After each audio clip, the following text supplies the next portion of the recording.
6 o'clock. I will call this meeting to order with the caveat that it would not have started on time if Commander Fry had not come up here and killed the spider that was trying to attack me. So I appreciate that, Commander. Thank you.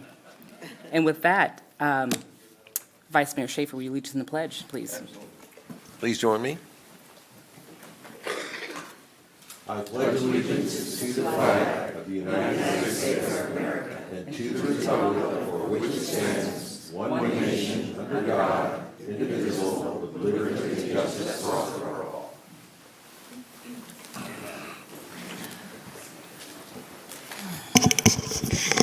Next item, please. Roll call, Councilmember Bruins.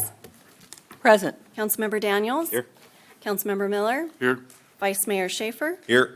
And Mayor Middleton. Here.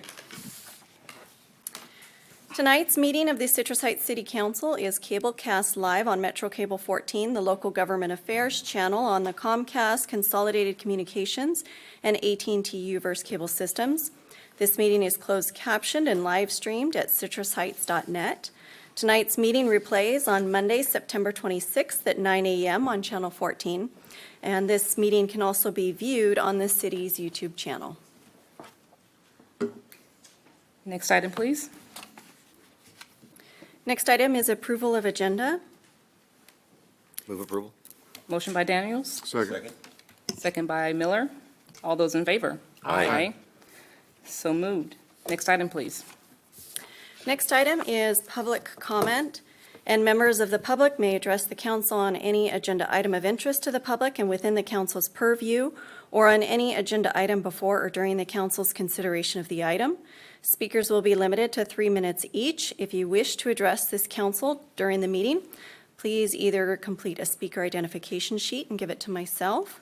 If participating via Zoom, use the raise hand function or *9 from a telephone to indicate your desire to speak. When your name is called, I will allow you to unmute your microphone to speak. Do we have any speakers online? I do not see any raised hands. Thank you. I have 2 speaker cards. One is for item 15, which I'll hold, but if Ken Olson will come up to the podium, please. Hi, everybody. I'm new, so be gentle. We're all friends here. Okay, good. I know you are. I respect everything you guys do. I didn't know I was gonna be called first. I just have a few questions, nothing to rant or be tangent about. I just, I live in Citrus Heights, and there's a problem with the homelessness, we all know. And I have a grandson and a granddaughter on the way, and my grandson asked me why people are sleeping on the streets. And I don't know what to tell him. Do any of you? No, okay. They're breaking into my cars, they're breaking my neighbors' cars. I'm a military brat, by the way. My dad's right here, 20 years service, and McClellan Air Force Base, you name it. I've been all over Europe. Europe has the same problem with homelessness. He owns a home, pays taxes, and I want to know, why can't we do something about, I know it's not your fault at all, but how about Citrus Heights? Let's start with Citrus Heights. Why can't we do something about Citrus Heights? Should I stop there or keep going? Oh, okay. Am I being recorded? Yes. Okay. All right. You're on TV. There's a problem with the homeless in my neighborhood. I lived here in the 70s, military brat, and I came back in the 80s, and I've seen a change in this neighborhood that I can't explain to anybody, you know. I do a lot of outreach programs and stuff like that, and it's getting to the point where, you know, it's almost like feeding the animals, you know. It breaks my heart, and I would like to start with Citrus Heights to do something about this situation, you know. I'm getting a little choked up, sorry. I would like to see something happen, at least in Citrus Heights, I mean, I played baseball here in the 70s and 80s, and I don't want to see my grandkids grow up with this problem, And we can at least start with Citrus Heights, and I'd be grateful for that. So is it Ken? Ken? Can I ask the city manager to just, the Reader's Digest version of the programs that we're just now really Okay. going to kick in right now, literally? Yeah. And it's going to, I think, cause a noticeable difference in what you see in Citrus Heights. And so Yeah. I'm going to ask the city manager just to comment on those two things. Yeah. And hopefully that gives you some hope as we move Well, forward. if you don't have hope, you have nothing. Yeah. I understand. Thank you, Councilmember Daniels, and good evening, Mr. Olson. Thank you. Thanks for coming in tonight. The comments that you have, we've heard that throughout the community. These are things that our council is concerned about, as well as our staff team. And our council adopted a focus area work plan, and one of the key items in that is measures to address blight and homelessness and issues related to folks that are experiencing homelessness. So within that, we have a beautification crew that's actually going to be coming online next month. It's going to be a two-person maintenance worker crew that has a 16-foot stake bed pickup that's going to be dealing with a lot of the litter and blight that you see in and around the city. We have a chronic nuisance abatement program that we're establishing. We're also working a lot with jurisdictional partners like Caltrans. We just had a major cleanup at the interchange. So hear you, and I know our council hears you, and I'm happy to provide the focus area work plan and get your comments on it, and you can see what we're doing and hear what's on your mind relative to that. We can definitely connect you with some of our team members here at the meeting tonight. Okay, well, I appreciate your comments, and, like I said, I haven't seen a lot happen. I do a lot of outreach, and it's getting worse, and, where do we start? How about Citrus Heights? Yeah, I hear you, and we have a navigator that's also, I left that part out. We've been making a lot of contact with individuals and seeing what we can do to try to get people into some housing as well. So comprehensive path here that we're hoping does make a difference that you and the community will see in time, but happy to share that with you. Okay. And usually council does not interact during public comment, but I will allow. Thank you. Yeah, we're here to receive but not give.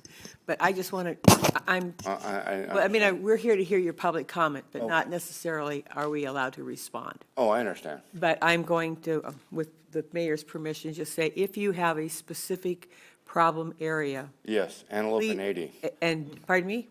Antelope and 80. Okay, well, there's been, it was And a I major, have called the police department. Right. The non-emergency number. literally in the last 2 days, there's been a major cleanup there. You might want to drive by. it. Yeah, well, they come right back.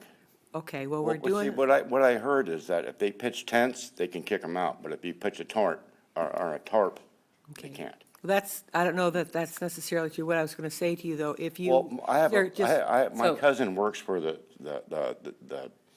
city of Sacramento. He cleans up the parks and works for, who does he work for?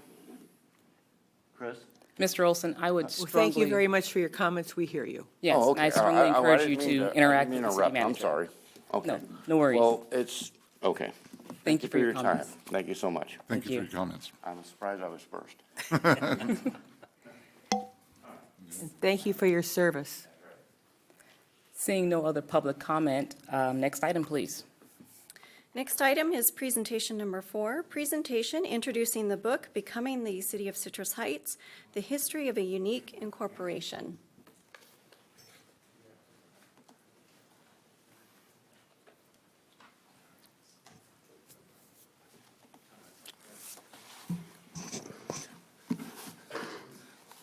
I'm Bill Van Duker, for the record. Good evening, Mayor Middleton and council members and staff.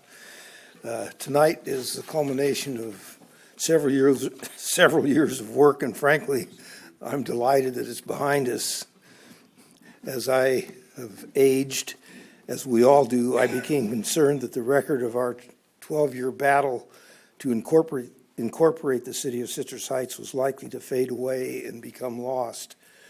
A couple of dated PowerPoint presentations bags and paper cartons of disorganized material was not a particularly good legacy for me to leave. The city archivist, Tina Stern, and the historian Larry Fritz have done a great job of collecting and indexing material, but I had a bunch of it just in boxes and bags and things. When the city approved the grant to write a book, I was relieved. I had a vision of chronological setting forth of the facts. Miranda Culp, who actually authored the book, had a broader vision. She located and interviewed people that were definitely not on my list of persons who deserved space in the book. Wendell Phillips, the president of the Sacramento Deputy Sheriff's Association, is an example. He was absolutely relentless and vehement in his opposition to our incorporation. You will find that interview that Miranda had with him quite interesting. Another is Baxter Culver, the lobbyist for the county of Sacramento, who made a number of attempts, some of them successful, at the legislature to thwart our efforts. His analysis of the economics of incorporation at that time is very insightful, and I learned a lot in reading his interview. He may be correct that incorporation might have failed if Prop 13 hadn't passed, because at that time the city council could raise taxes, and after Prop 13, you can't raise taxes without a vote of the people. And the section that highlighted the experience of Patrick Borchers, who defended us in court all the way to the U.S. Supreme Court, is one of the highlights for me. Patrick was arguing his first case before the California Supreme Court. He was a 30-year-old solo attorney against a battery of gray suits, most of which were 15 years older and far more experienced. But Patrick hit a home run, and some of the opposing attorneys acknowledged this to him after the arguments, and long before the decision was handed down. That narrative is a highlight in the book for me. I have a couple more comments, but I'd like to introduce Miranda Culp and let her speak at this time.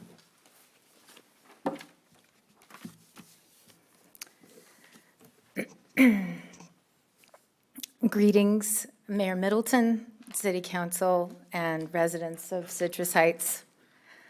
When Bill approached me to write this story, I was frankly a little intimidated.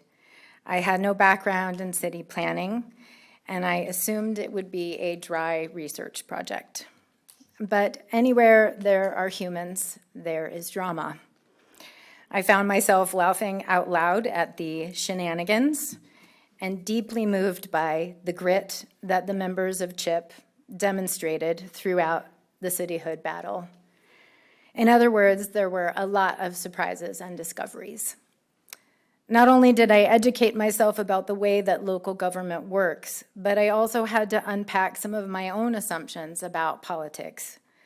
If there's one thing that I want the people of Citrus Heights to understand, it's that their city exists because people from opposite sides of the spectrum came together around a very basic democratic principle. This willingness to unify around a common goal is in short supply these days, at a time when we really need it most. I hope this spirit of collaboration continues to permeate your decisions, that we will all take a page from the Citrus Heights playbook. After all, you paid for it. I'd like to thank Tina Stern and Larry Fritz for their patient explorations, their vigorous fact-checking, their unwaning enthusiasm. I'd also like to thank Haley Reed Hildebrand for being my liaison with the City Hall and for championing this project from beginning to end. I'd like to thank Chris and Andrew Van Duker for all the design and formatting expertise and for not rolling their eyes at my very basic questions about printing. But above all, I'd like to express my sincerest appreciation for Bill Van Duker. You took a chance on me and guided me and occasionally reined me in. I don't have to tell anyone in this room that your efforts and intelligence helped the city come into being. and you and Jeannie's generous gift of the printed copies during a paper shortage should not go unmentioned. Thank you for making me a part of the Citrus Heights story. It's been a pleasure and an honor. Thank you.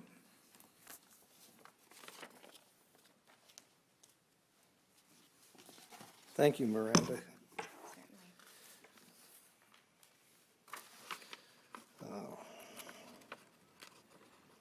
Now I want to preach a little bit. Uh-oh, turn his mic off. You can step out, Jack. When we first incorporated, people would stop me in the stores and on the sidewalk and ask if I was pleased with the new city. Without exception, my reply was that the city had exceeded my wildest dreams. But as time passes, fewer and fewer people remember what it was like before. If we had remained unincorporated, we would have no community center, no police department or police station, no city hall, no Auburn Boulevard revitalization, probably no Sunrise Marketplace, or any of the hundreds of other things that the city has accomplished in the last 25 years. We would be represented by part of one supervisor at the county, and we would have no place on the regional boards like RT, SACOG, Air Quality, Regional SAN, and the other agencies where we now have a seat at the table. The county used to accuse us of wanting to withdraw from the county when we were in the incorporation effort, and my response to that was, no, we want a seat at the table at all of these agencies. I'm concerned about the future. At the 25-year mark, I feel we are at crossroads. We can reach for new goals, take new risks, and we can dare to be different and better. Or we can settle back and take short-term gains like cutting budgets, for example, at the expense of investing in the future and going forward to greatness. I hope we shoot for the stars. 37 years ago, we set out on a quest to become a city. 37 years ago. One of my favorite authors has a character that says, the most important thing about a quest is not in finding what you went looking for, but in finding what you never could have imagined before you ventured forth. And I could never have imagined when we started this process what we have today.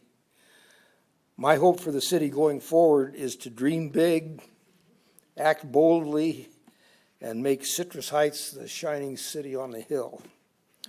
Thank you for your support and the time tonight. End of sermon, Jack.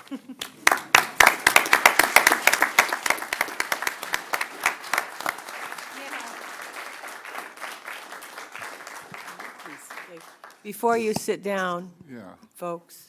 Oh, yeah, we have want comments. to- We want to respond. You don't get off that easily. Well, first of all, Bill, I want to thank you for taking this on and for having the vision to do this book and for finding Miranda.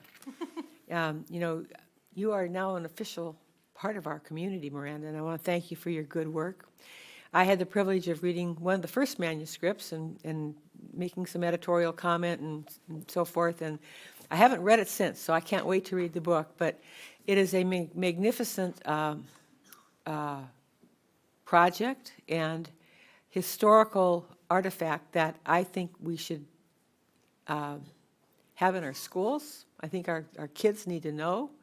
We should make available to people that weren't there at the time, that just accept the life that they are provided at this time.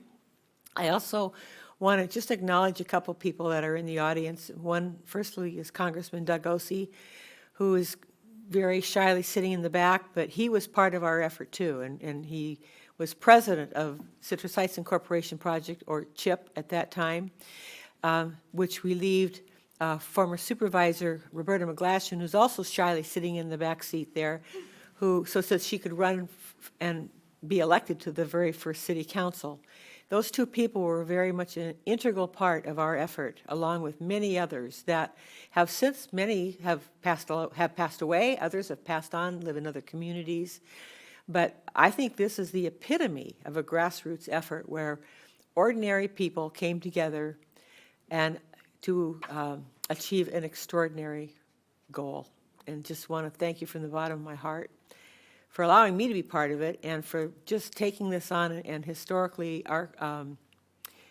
putting down on paper so that we will have this for all posterity.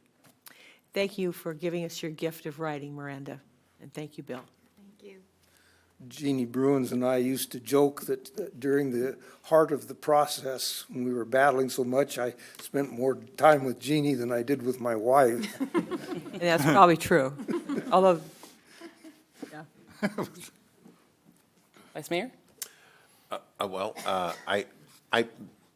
Bill, you and I haven't seen eye to eye on a lot of things, but I will say that this is what you've done for this city and what Supervisor McGlashan and Congressman Ossie and Gene Duncan and so many people, the sacrifices that you made really made a tremendous difference to people that sort of take the city for granted. I moved here in 1989. So it was before the city was a city, and when I heard about the incorporation project, I was excited about it.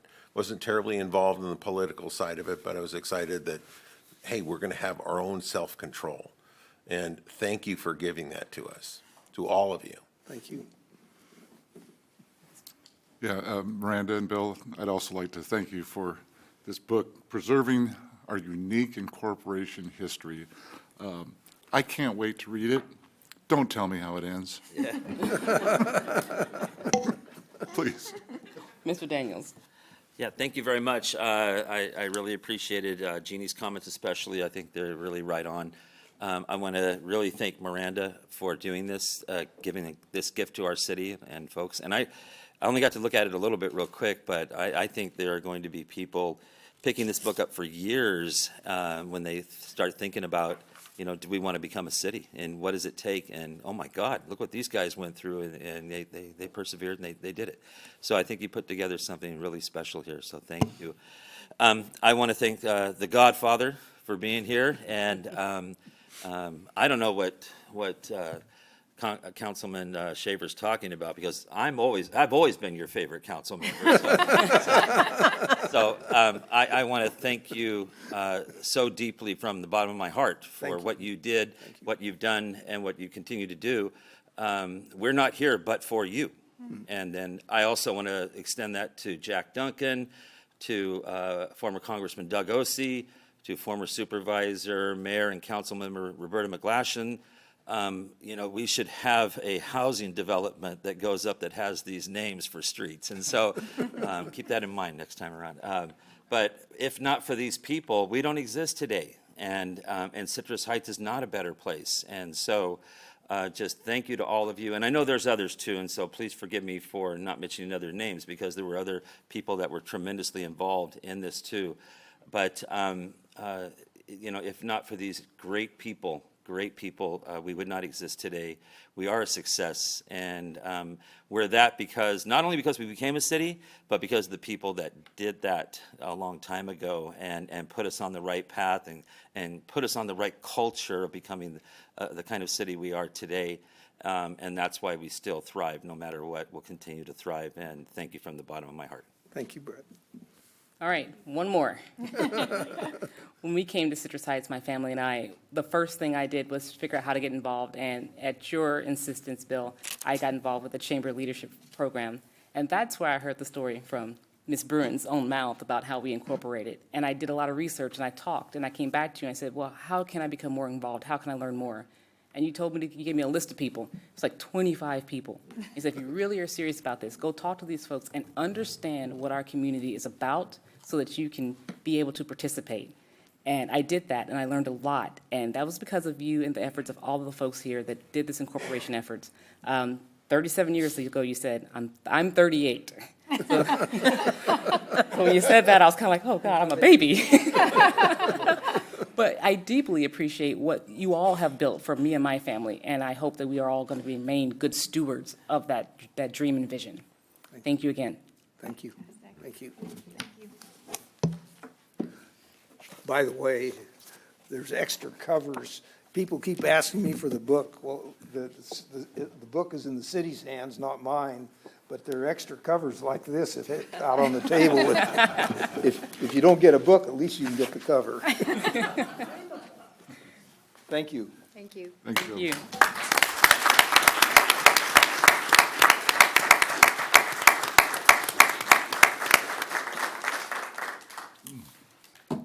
Next item, please.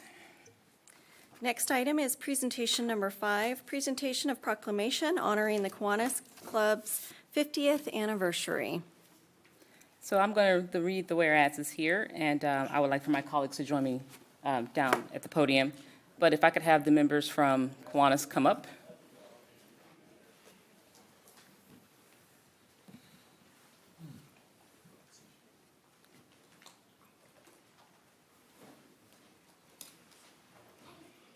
Hey, children, behave. That looks familiar. So many of you probably recognize the tall, dark, and handsome gentleman here. This is my husband, Ben Middleton, and he's the incoming president of Kiwanis. And this was one of the first organizations we got involved in when we came here as a family to Citrus Heights.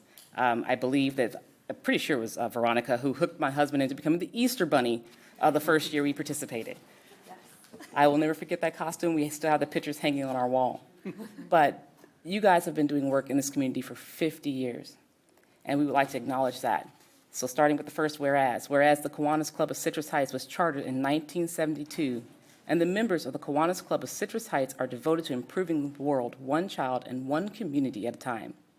The Kiwanis Club of Citrus Heights is a diamond sponsor of the Kiwanis Family House, active member of the Connect Citrus Heights, and sponsor of 3 key clubs, including the Mesa Verde High School Key Club, and the club continues to provide support to local nonprofits such as the Sunrise Food Ministry, the Sayonara Center, Citrus Heights Heart, Single Mom Strong, and the Citrus Heights Police Activities League. The Kiwanis Club of Citrus Heights has raised and contributed in excess of $1 million to the Citrus Heights community since 1972. Now, therefore, be resolved, the City Council hereby honors the Kiwanis Club of Citrus Heights on the occasion of their 50th anniversary, where I've set my hand on this 22nd day of September, 2022.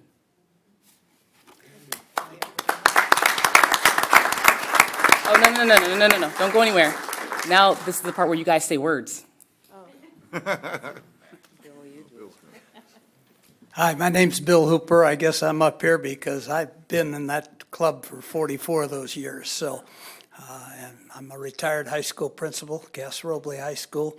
I watched with great interest all the efforts to make this a city and watched it grow. I've been, when I was president of the club the second time, I met with the new chief of police, and our format was, I'd like to give you 5 goals that I'd like, Chief, and you give me 5 goals you'd like. And number 2 on my list was PALS, and number 5 on his list was PALS. And he says, I can't do it now, Bill. I've just got too much, but we'll do it. And I said, well, when you do it, I'd like to be part of it. I've been fortunate enough to be part of it.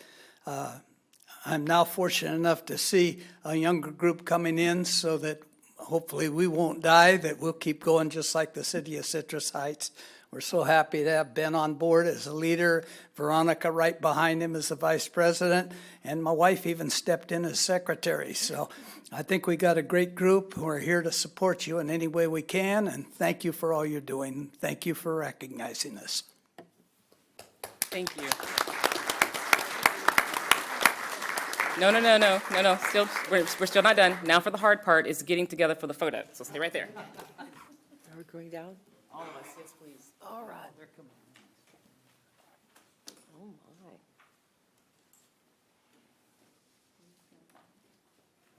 We'll see what's the best way to do it.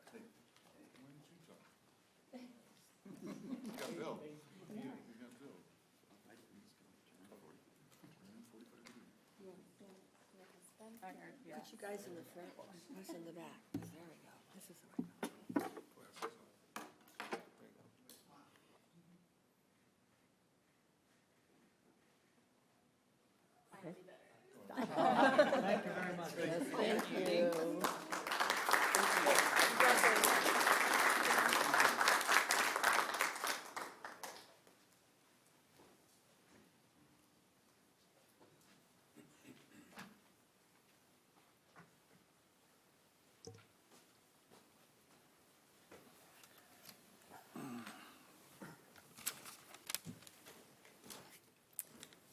Okay, now that that mushy moment is over, next item. Our next item is presentation number 6, presentation of a proclamation recognizing September 2022 as Prostate Cancer Awareness Month. Thank you, Mayor. To all the men out there here and women, City of Citrus Heights proclamation recognizing September 2022 Prostate Cancer Awareness Month. Whereas prostate cancer is most frequently diagnosed cancer in men and the second leading cause of deaths in men, and whereas 1 in 8 men have a lifetime probability of developing prostate cancer, 1 in 8 women have also the lifetime probability of developing breast cancer. And whereas the American Cancer Society estimates that there will be 268,492 cases of prostate cancer in the USA in 2022, resulting in an estimated 34,500 deaths. And it is estimated that 26,890 men in California will be diagnosed with prostate cancer this year, and it's estimated that 4,130 men will die from the disease this year. And whereas the incidence of prostate cancer is almost 73% higher in non-Hispanic black men than in non-Hispanic white men for reasons that remain unclear. And whereas prostate cancer death rates decline in the mid-1990s to mid-2021s due to earlier detection through PSA testing and advances in treatment, and whereas the 5-year survival rate approaches 100% for prostate cancer is diagnosed and treated early, develops to 31% when it spreads in other parts of the body. And whereas risk factors for prostate cancer are increasing age, African ancestry, a family history of the disease, and certain inherited genetic conditions, and whereas the American Cancer Society recommends that men have a conversation with their healthcare provider and to make an informed decision as to about whether to be tested for prostate cancer, and whereas the City of Citrus Heights City Council joins communities across the nation to increase the awareness of this about the importance for men to make the informed decision for their health care provider about early detection and testing for prostate cancer. Now, therefore, be it resolved, the City Council of the City of Citrus Heights does hereby designate September 2022 as Prostate Cancer Awareness Month. In witness thereof, we have set our hand and the seal, September 2022, signed Mayor Portia Middleton. And I do believe that we have Beverly Nicholson here to accept the proclamation and to make some brief comments, if she would like. Thank you very much, Vice Mayor, for reading our proclamation. I am Beverly Nicholson. I'm a registered nurse, and I'm here representing the California Prostate Cancer Coalition.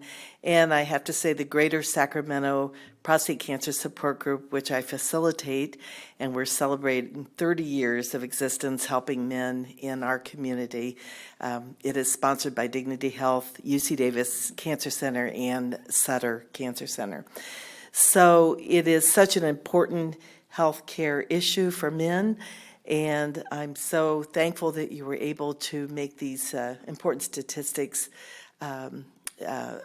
educate Citrus Heights about these important statistics.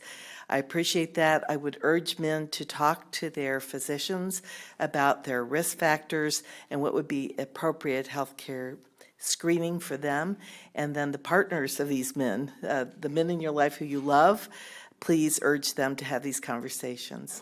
So thank you so very much for helping us with this awareness. Appreciate If you would stand for a moment for a photo. it. Okay. The men are here to thank you for your I'm so pleased. Thank you so much.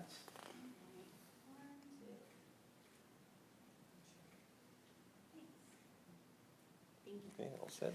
I Ready to go? appreciate that. Thank You're you very welcome. much. Congratulations. Thank you.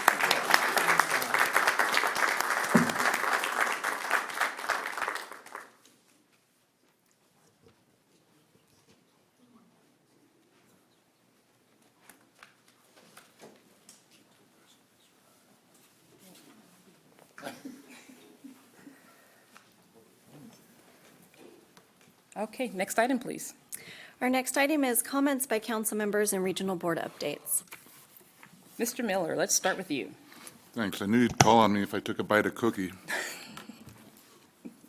I really don't have much to report. What was ill last week, but, so I missed the Regional Transit Board meeting, but did attend the Capital Corridor Joint Powers Authority meeting yesterday. Just a note, I mean, this is a rail service between Sacramento and San Jose, but I think one of the things interesting to us is they're putting a third track in from Sacramento to Roseville. And we approved it in 2015. This is going to take forever, I think. But we just, now moving forward at the 60% design level, the right-of-way acquisition phase is done. But it wasn't funded this year by the state. And the funding for 2022 is going to be far more substantial, so we're counting on that to continue the design. And I believe it's I don't want to give you the wrong year. I can't, probably about 2030 we'd see something like this. I know they're taking care of Business 80 with some of the same funds at the river crossing there. But that's all I have to report. Thank you for that. Mr. Daniels. Thank you very much. Air Board met today, lots of stuff going on. The wildfire smoke response emergency plan is out, if I got that right. Basically, it works to have a coordinated effort if we experience what we did, I believe it was 2018 or something like that, when we had such extreme problems in the valley, the Sacramento Valley region in regards to smoke from wildfires. And so hopefully a better coordinated response to what we need to do throughout the region, schools closing, that kind of a thing. October 5th is Clean Air Day, so breathe all the air that you can breathe on October 5th. In relationship to that, let you know that RT is giving free rides to everybody from October 1st to October 8th, including the Smart Ride program. So if you need to get somewhere, go somewhere, especially on October 5th, you can get a free ride on the bus. The state, they talked a little bit about the state budget. It includes tons of money for vehicle electrification, air monitoring, vehicle purchasing subsidies. There's $400 million that's going to be used for forest thinning, $265 million to create fire breaks. So there's at least a good acknowledgement that we have to do a better job with our forests if we're going to prevent massive forest fires. And that's it from the Air Board. Yesterday, I had the pleasure to attend the Citrus Heights Chamber grand opening ribbon cutting for their new audio-visual studio. Quite amazing. If you get a chance, get over there, and I'm sure the president would take you through for a tour. It's a nice little resource, and it's offered to everybody and anybody, including council members, to go over. You can do a podcast type thing there. Let me see. Friday, tomorrow, will be the Heart Spaghetti Fest for our homeless advocates. And I think there are still tickets available. I haven't heard that they sold out, but tickets are available. So if you go online, you could probably find out how to get a ticket for that. I think it's $25 and goes for a very good cause. And then I think I had one more. Sunday is Sunday Fun Day. Back again after several years of not being able to do that. Sunday Fun Day is back, and I hope I have the time right, 11 a.m. to 4 p.m., and maybe we'll hear a little something about that extra in a bit, but it's going to be a big celebration, our 25th anniversary celebration on top of that. Bands, craziness, dogs, cats, a whole work, so come on out for that. And then the final thing I want to do is, the speaker earlier tonight mentioned the Antelope 80 area, and I want to take the opportunity to thank the city manager, the police department, the general services department, and everybody else who was related to all of that in the hard work in getting that cleaned up. It's frustrating. It's incredibly frustrating because it's in our city, but it's like somebody set down a piece of land or whatever on top of our city and said, you don't have control over that area. We're working on having control, for lack of a better term, but to be able to respond to those kind of issues in those areas specifically quicker and whatnot. What we saw happen over there was just disgusting. It's not Citrus Heights. That's not what we're going to tolerate. And I really want to, again, extend an appreciation for the effort that's going into coordinating with the state for us to be able to respond to that quickly and take care of that before it gets to where we saw it get, because that's not us, and we're not going to tolerate that. And that's it. Thank you. Ms. Burns? Thank you. Thank you. Our Regional Sand Board met last week, and a couple things I just want to go over. We are in the process of putting together a biogeneration facility, for short Biogen, and this facility is used to take digester gas to produce power and heat for on-site use. It's an important project. It's going to allow us to reuse our own material for our own purposes to generate power. And the construction will start sometime next year, and it'll be finished by 2025. We directed the staff to consider both bids for the use of internal combustion engines as well as fuel cell power. So that is a big project that will be coming online in a few years. Also, we had a presentation about sewer impact fees related to tiny houses. In April, a gentleman from West Sac had inquired about getting a reduced sewer impact fee. And right now, the way it's priced is based on single-family occupancy, regardless of the size of the home. So that will be discussed further, and I don't think there'll be any decisions on that because there's really no precedent setting at this time. We don't have any tiny home communities in our area, so staff is doing some research to see how other areas of the state address this if they have them in their community. So this is going to continue on for the next year or so. And then we also had a PAL meeting last week. And so Sunday Fundy was mentioned, which, by the way, is at Rush Park. And if you'd like to support PAL, if you want to go and get VIP parking, which is right off of Antelope and very close to everything, a $20 donation will get you on that parking lot, and then it all goes to our Police Activities League to help fund all of the programs they do for kids. We also, come by the PAL booth I'll be working at. We are going to be raffling off an acoustic guitar signed by the band, the lead band, whose name I can't remember. Ash, do you know? It's a country band. It's the country band. Keenan Smith and then Austin Moe. Yeah. And so tickets will be $5 for one raffle ticket and $10 for three. So come support PAL there. Thank you for that. And then PAL is going to be marching in the Howell-Loween Annual Parade and Harvest Festival on Saturday, October 15th. They'll be marching in the parade, and they'll have a table there, too, to help families sign up kids for the program, and we'll be accepting the annual donation that the NorCal Cruisers generously give us at this event. And then finally, as far as activities are concerned, we are going to do the Trunk or Treat program again this year at the police parking lot.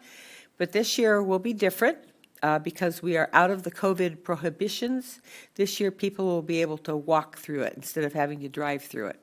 So I think it'll provide a more up-close and fun event. It'll be the 26th from 4 to 8, and businesses in the community are being invited to participate and have a location there, and they're all dressed up and making it a lot of fun for the kids. And then in keeping with our honoring of Kiwanis, I just wanted to give you an example of how they have supported the Police Activities League. By this year, for many of the families coming out of COVID, it's a year of hardship, so they have donated $500 to cover all the dues for the kids for 1 year. So thank you to Kiwanis for that. And Bill Hooper is a great representative. We're served on the board with me. A couple things around town. On the 9th, I attended the ribbon cutting and the opening of the Royal Stage Theater Group at Sunrise Mall. This is a great new amenity for Citrus Heights. They took out that big corner location just across from Men's Macy's, and not only will they be able to rehearse there, but they have a stage where they'll be able to perform. And this is a seasoned children's group that's been around for about 10 years, and so we're really happy to welcome them to Citrus Heights. On the 13th, the Citrus Heights Chamber of Commerce sponsored a candidate forum night, and so we had candidates from, for all the city council seats. Most of them showed up for that. It was a lot of, very interesting, very good questions were asked, and you kind of get to know some of the candidates better than I knew before. And then recently, we had a Quality of Life Committee meeting and to make recommendations for funding, which will be addressed at a future council meeting. And then finally, my own neighborhood association, Chasen, had a city council night and a school board night this past Tuesday, where we were able to hear the candidates for city council and school board. And that was also very informative, and I'd like to thank my Chasen president, Kathy Morris, for putting it on, and Bill Shirley, one of our board members, for facilitating it that evening. And that's what I have. Thank you. Thank you. Vice Mayor Schaefer. Thank you, Mayor. It has been a very busy couple of weeks here. I'm going to kind of start with next month and sort of roll back in time. So I want to start out with next month being October is a manufacturing month. That is where lots of manufacturers in the local area, there are 2,700 manufacturers of various different products, from orthopedic implants to aircraft parts to lots of SpaceX parts are made locally here. This is a time of year where the manufacturers will open their doors and let the public come in and tour their facilities and see what they're doing there. So it's very interesting. Interesting time. That's next month. Is for October. And then rolling back to, so next on Sunday, really encourage everyone to make it out to Sunday Fun Day. I will have a booth out there. And the only reason I put a booth up there is because I want to be accessible to the residents of the city. So if you have any questions or any concerns, or you just want to talk and see how this process works, this is one thing that, and I'll get on to that. I was going to move on to another topic, but yeah, it's a good time to come out and see who's running. Most of the candidates have booths out there, so you can meet with them and talk with them. Today, I actually reviewed. I participated in the flash vote, which is great. I was really impressed with the level of responses and the thoughtfulness of some of the responses. Yes, there were some negative ones in there, but there were some really thoughtful responses there. So I encourage you to really engage with the city and make your voices known through flash vote. So today I had the Sacramento Library Board meeting, which we reviewed the budget and we accepted our new $56 million budget for the library, and that is for all of us to use. I intend on getting this book into the library, and I also intend on pushing the school district into bringing this book into their own library. And so I had the opportunity to speak with Mesa Verde, both government classes, and a lot of the students didn't understand how local government works. And this is where you have the most influence. How much influence do you have over your Congress people or but this board right here, we're your neighbors. We live in the community with you. We are as accessible as you can get. And I really try to encourage people on social media, come to the council meeting. You can complain all you want up there, but really you want to be heard, come here and talk to us. So that's another piece there. So at the library board meeting, that was a really good outcome there. So on the 15th, Sacramento Taxpayers Association had their annual dinner. It's also an opportunity for candidates who are running for office to come in and speak to a group of about 100 people. It's very, very well attended. It was pretty much sold out. And it was great to hear some of the school board candidates from all over the area, from not only from Citrus Heights, from Sacramento, from Elk Grove, from all over. So it was a really good opportunity to really get to know these people that you're electing to school boards or city councils. And then going back to the 13th, I was also at the forum. Again, understanding who you're really voting for instead of just checking a box on a ballot, understanding who these people are. It was really important. It was very, very engaging, and I appreciate the Chamber of Commerce for doing a very good job on putting that. I wish it was more well-attended. We had about 25 people there, but nonetheless, they did record it, so.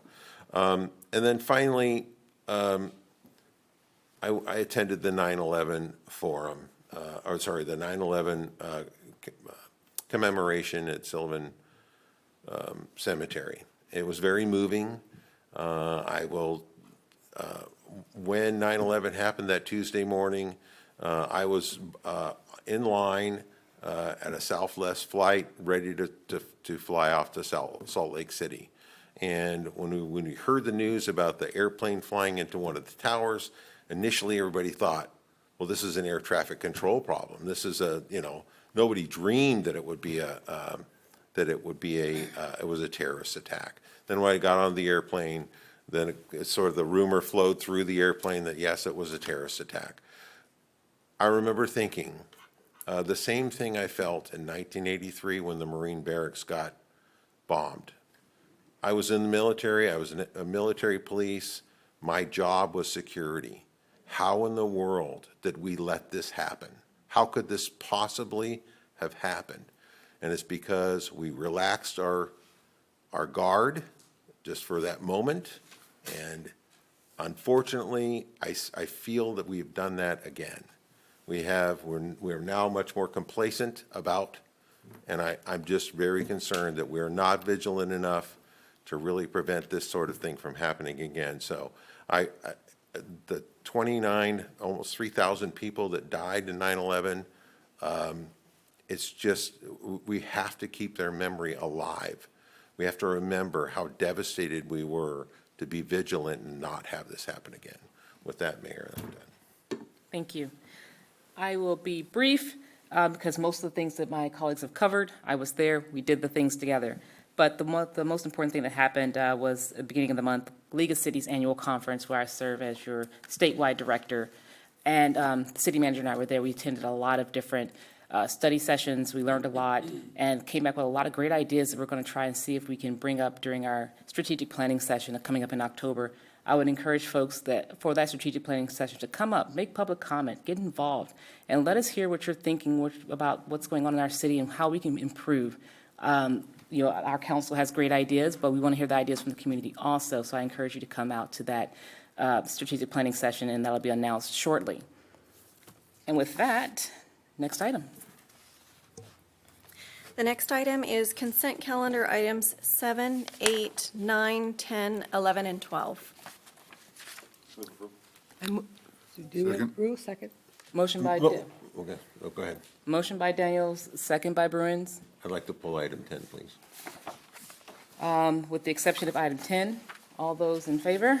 Aye. Aye. Aye. And let's go ahead and just take item 10 now. Item 10, the subject is resolution approving a cost of living adjustment plus a one-time payment for full-time unrepresented employees and adopting an amended salary table.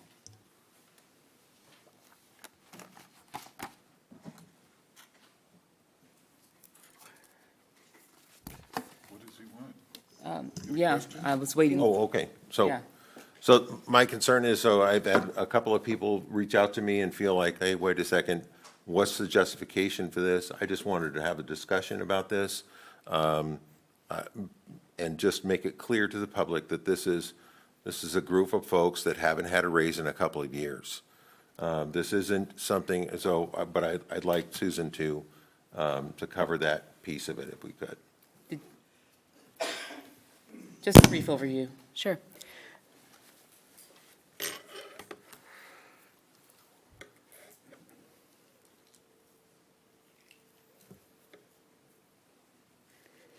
Okay. Thank you. Good evening, Mayor, Vice Mayor, and Council. I'm just going to briefly go over the updates that we have here to the cost of living adjustment. So moving to the next slide. Oh, I don't have control, sorry.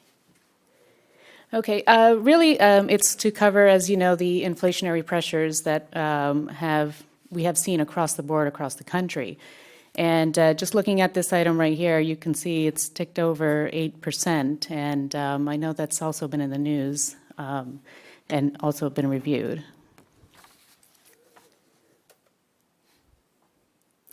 So staff did do a brief analysis regionally and to take a poll as to what's going on and a pulse of what our neighboring agencies are doing. And as you can see, looking across there, the neighboring agencies ranged from about 6% as a high down to about 2.25%. It is also worthy to note that a couple of agencies did do a two-time payout, once in January and once in July, and then also one-time payout.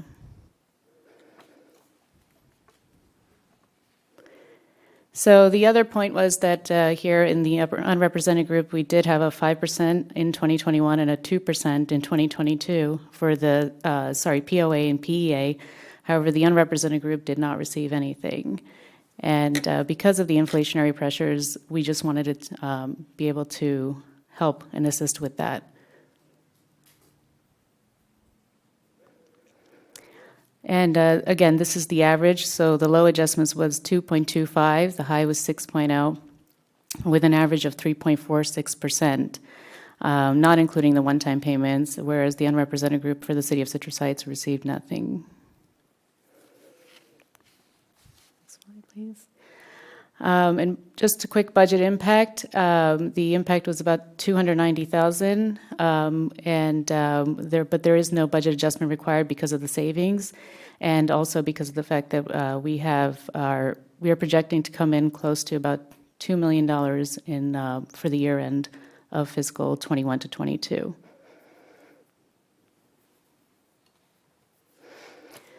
So basically, considering the cost of living adjustment of 3% retroactive to July 3rd, 2022, and a one-time payment of 3% as well, was our recommendation. And Madam Mayor, if I could add a little bit to what Susan covered. Thank you, Susan.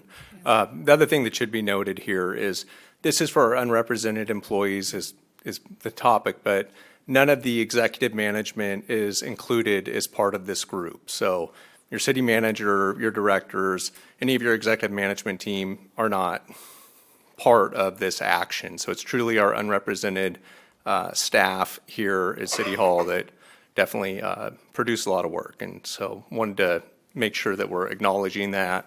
Definitely did a thorough study of what our neighboring jurisdictions did. And it's important from a retention and attraction standpoint that we're acknowledging what's happening within the region and also acknowledging the good work that our team does here. And would you just clarify for me, Mr. Feeney, the difference between represented and unrepresented? So represented is basically represented labor groups, so where there's unionized labor. And so like, for instance, our Police Officers Association, as well as our Police Employee Associations, those are both represented labor groups where they have representation that negotiate contracts on their behalf. And so those were negotiated contracts that happened, during that same period of time where you're seeing adjustments where the unrepresented group did not receive an adjustment during that period. Thank you. So if I could offer one, just point of clarification, if we could roll back a couple of slides and where it talks about the budget adjustment. Yes. And I just want to point out that there you are. Okay, so this net impact of 50,000, because we had filled positions that were unfilled, we had a surplus left over that offset the 240,000. So we actually we're only increasing the budget by 50,000 to do this. So the net impact to the budget total is 290,000. To the general fund is 240,000, and all other funds is 50,000. So the total is 290,000. Okay, but there was an offset. Yes, there was an offset of In about. labor savings that kind of almost nullified this, made it a very very low amount of impact. That is correct. Thank you. Can I also just take a moment to thank my fellow council members? This is, I think I can say this, as part of a closed session. You can reference that we talked about it, but any other I'm not getting into members' details. I'm general. That there was a lot of back and forth, and there was a lot of consideration as to what's fair, what we can do. And we want these employees to understand that we do care about you, definitely. And in the end, this is what we thought was, again, with give and take from all of us, something that was very fair and hopefully an indication of that we do value. And so we could have just said no to nothing and let's look towards the future, but we didn't do that. And I really appreciate my fellow council members and everybody working together to get that message out.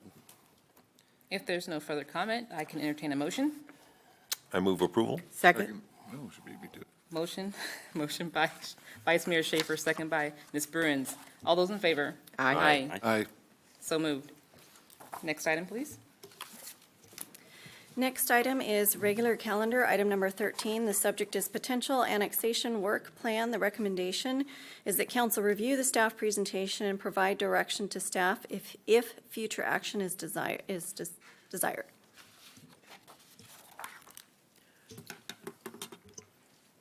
Sorry, I'll get Amy. Is this, sorry, my name is Casey Kempenaar, Community Development Director. I'm joined by Jose Henriquez from Sacramento Local Agency Formation Commission. He is the expert. I will give you an overview and some high-level pictures of how annexations work, and Jose will answer all the tough questions. So,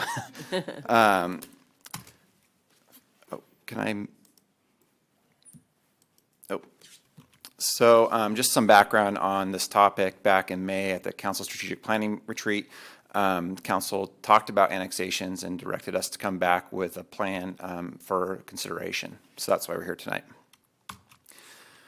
Some context within our general plan. Our general plan is like our Constitution, and it's been around since 2000, and annexation has been a topic that's been discussed since we incorporated.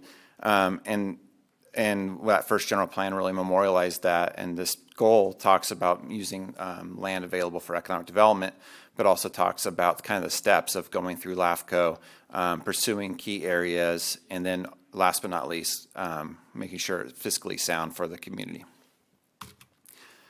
So what is LAFCO? A LAFCO is a state-created board. It's quasi-judicial, and they are county-wide, and they're a commission that's in charge with making sure cities and special districts are growing appropriately and have a set of legal guidelines that they follow.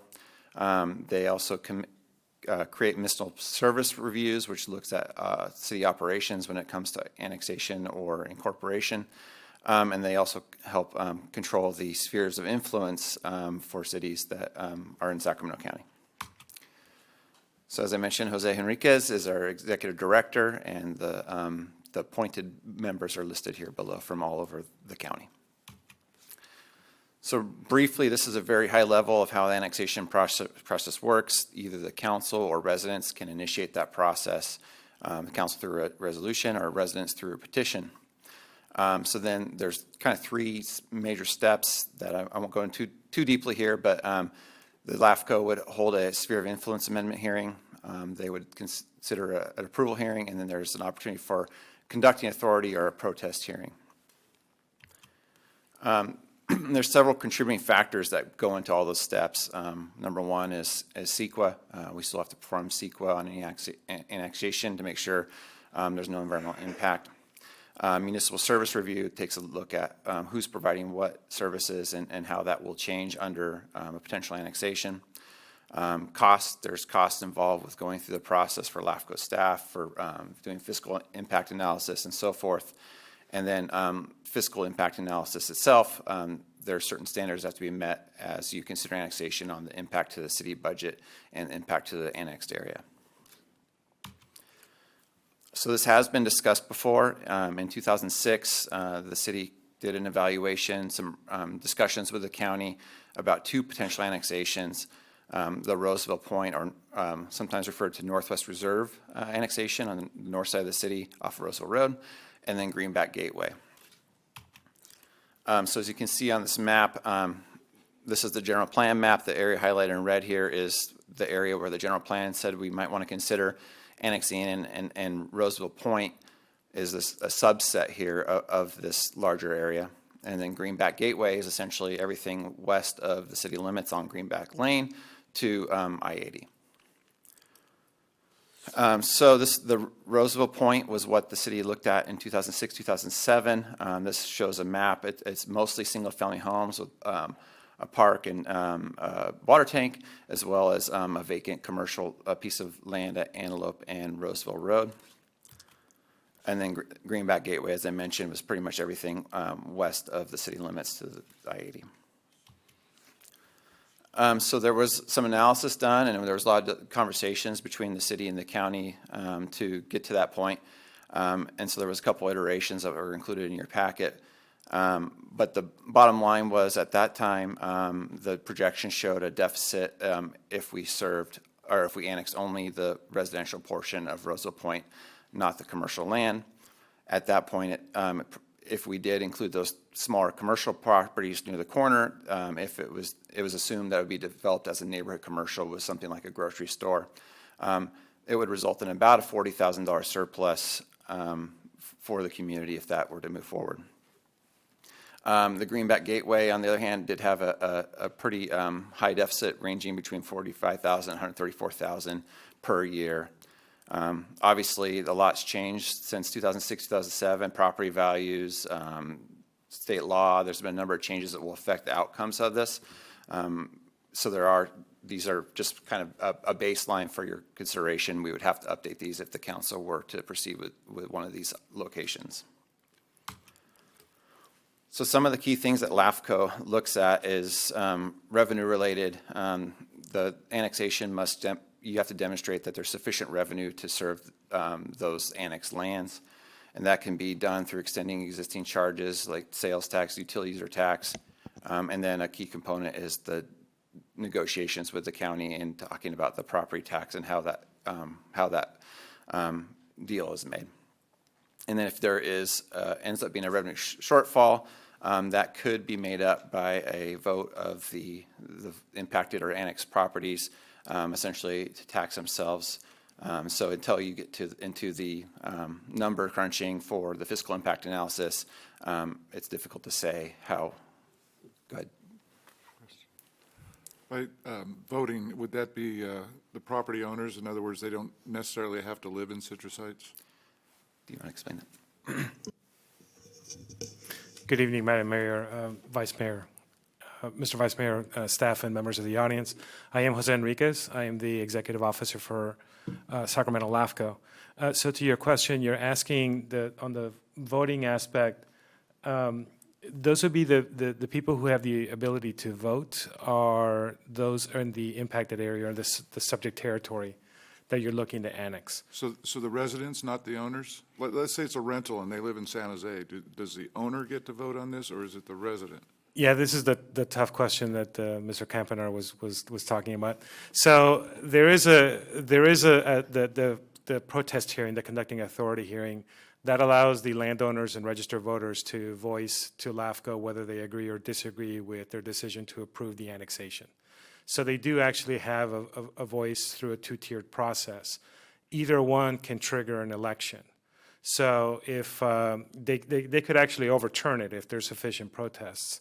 But if there's, but they could trigger an election if a sufficient number of landowners vote to protest the LAFCO annexation, and then in that case, the registered voters get to vote.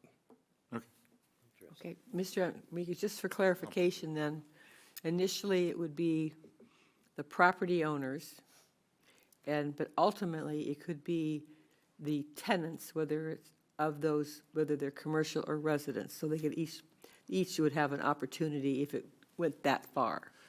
Just a small clarification, Councilmember Bruin. So basically, in the protest hearing, both the landowners and the registered voters have a voice to submit a vote. In some cases, they're the same. In other cases, they're separate. Okay. But if either one triggers sufficient number of votes, it should be basically over 25% of the people in there, either 25% of landowners or 25% of registered voters.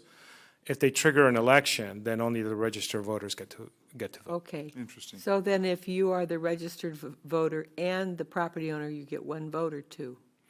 If you, in the general election, if it goes to the, No, on a protest vote? at a protest go, it's basically proportional to how much ownership of the land you own. So in a typical residential home with a joint tenancy, let's say husband and wife, basically each of them get a vote, but the assessed value of the property, it's halved, especially if it's a joint tenancy, it's 50-50.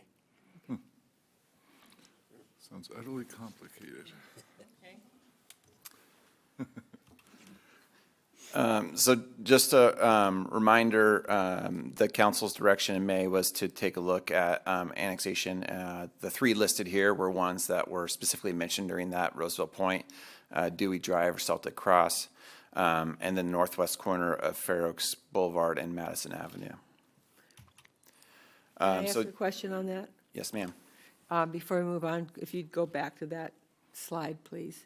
So what happened, so is Dewey Drive and Celtic Cross, they're not part of the Greenback Greenway? Correct, yeah, that one wasn't specifically mentioned at the council strategic retreat. Okay, but northwest corner of Fair Oaks was. And I remember back in the incorporation days, when we were working on incorporation with LAFCO, that, you know, that corner did not, because they had a Fair Oaks address, didn't want to be in Citrus Heights, so we carved them out, because they were built-in no votes. But today it might be different.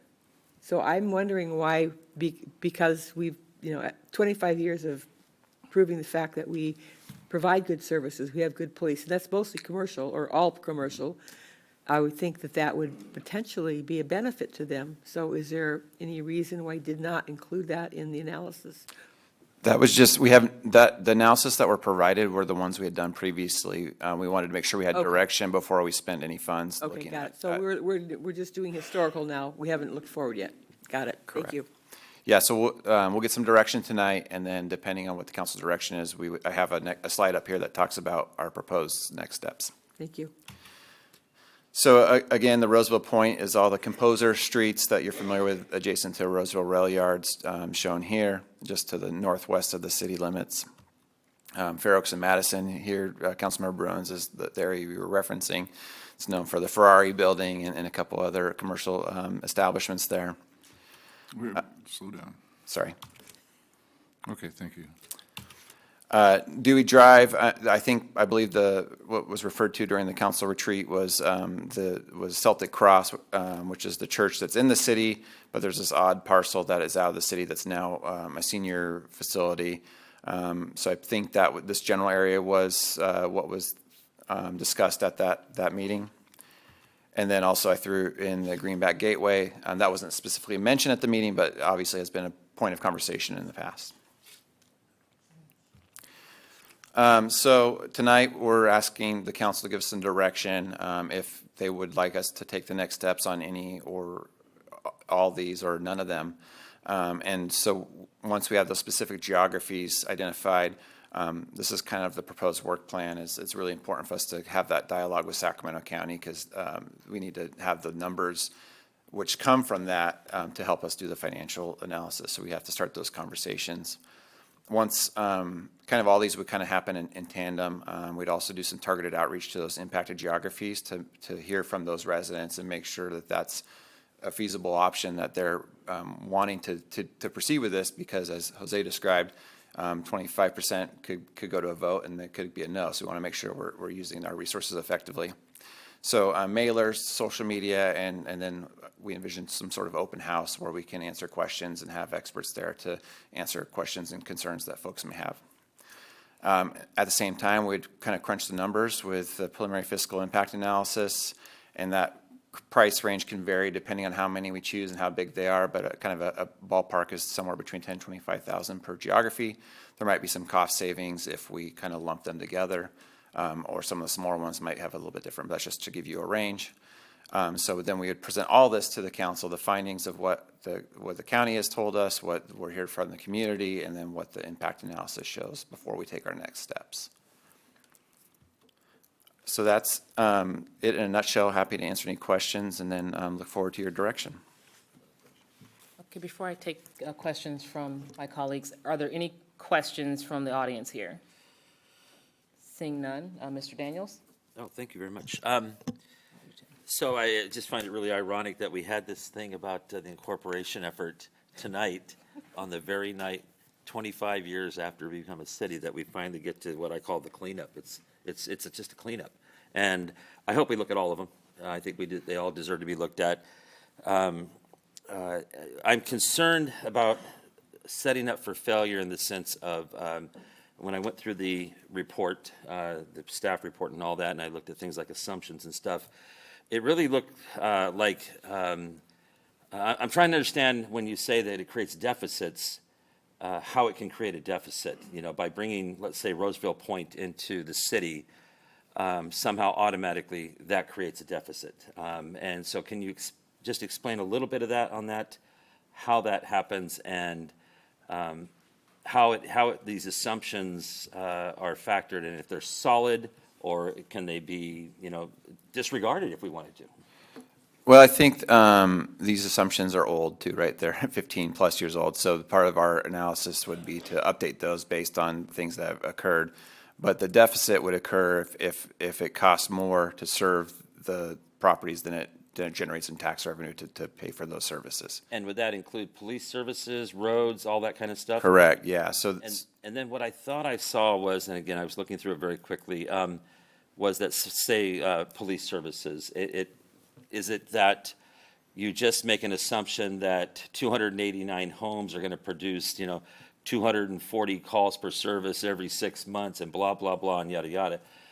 Is it all just assumptions, or are we going to go back to, say, Sacramento County and say, hey, at Roseville Point, how many calls for service did you guys have in that area last year, or over 5 years, or something like that? There is definitely a science and an art to it. I can't claim to know exactly how the calculations work, but I think that it behooves us to take a look at all the data that we can to make the most reasonable assumptions. And I agree totally, but you call it science and art, and I might call it something else, voodoo something, and I just don't want us to set ourselves up for failure, because, again, I really, when this comes back, I want to know, are we required to look at a certain thing, or is it an option for us and to create assumptions when we're looking at these things? Can we weigh them in different ways? I think is extremely important in making those decisions. Sure. That's it. Oh, go ahead, Tim. And I realize this is a bit down the road, but does revenue neutrality come in? Do we automatically give up the property taxes for those properties that get annexed? Revenue neutrality is only a discussion that happens in incorporation. Done. In this particular case, what happens is that, as Mr. Campinar indicated, what you're looking for is to make sure that at least it's not detrimental either to the city or to the residents who are being annexed. And the other thing that LAFCO looks at on the other side of the coin is that if the city benefits from having the annexation, it's not at the cost of its existing customers. So you're looking at all sides of the ledger to make sure that it all pays out. But there's no what we know is the revenue neutrality kind of the divorce settlement that happens in an incorporation that doesn't come into play here. Wonderful. But Great. could they ask for some of the property taxes? And I'm sorry for interrupting. No. Just following it's up on the Jeannie's question. Okay, I'll ask it when I get. So I suspect that when the analysis is done this time, it will be substantially different, because when it was done for Roseville Point all those years ago, we couldn't benefit from any revenue, and that was the kicker at that time. It was all going to be expense. There was no revenue coming in because we were under the binds of revenue neutrality. So it'll be really interesting to see, we move forward with this, how that shakes out at this time, and what it looks like, just based on the residents, the properties that exist today, with the opportunity, potential, some small commercial development as well. The other thing that I on that particular one of the four, I think we have to be very careful about and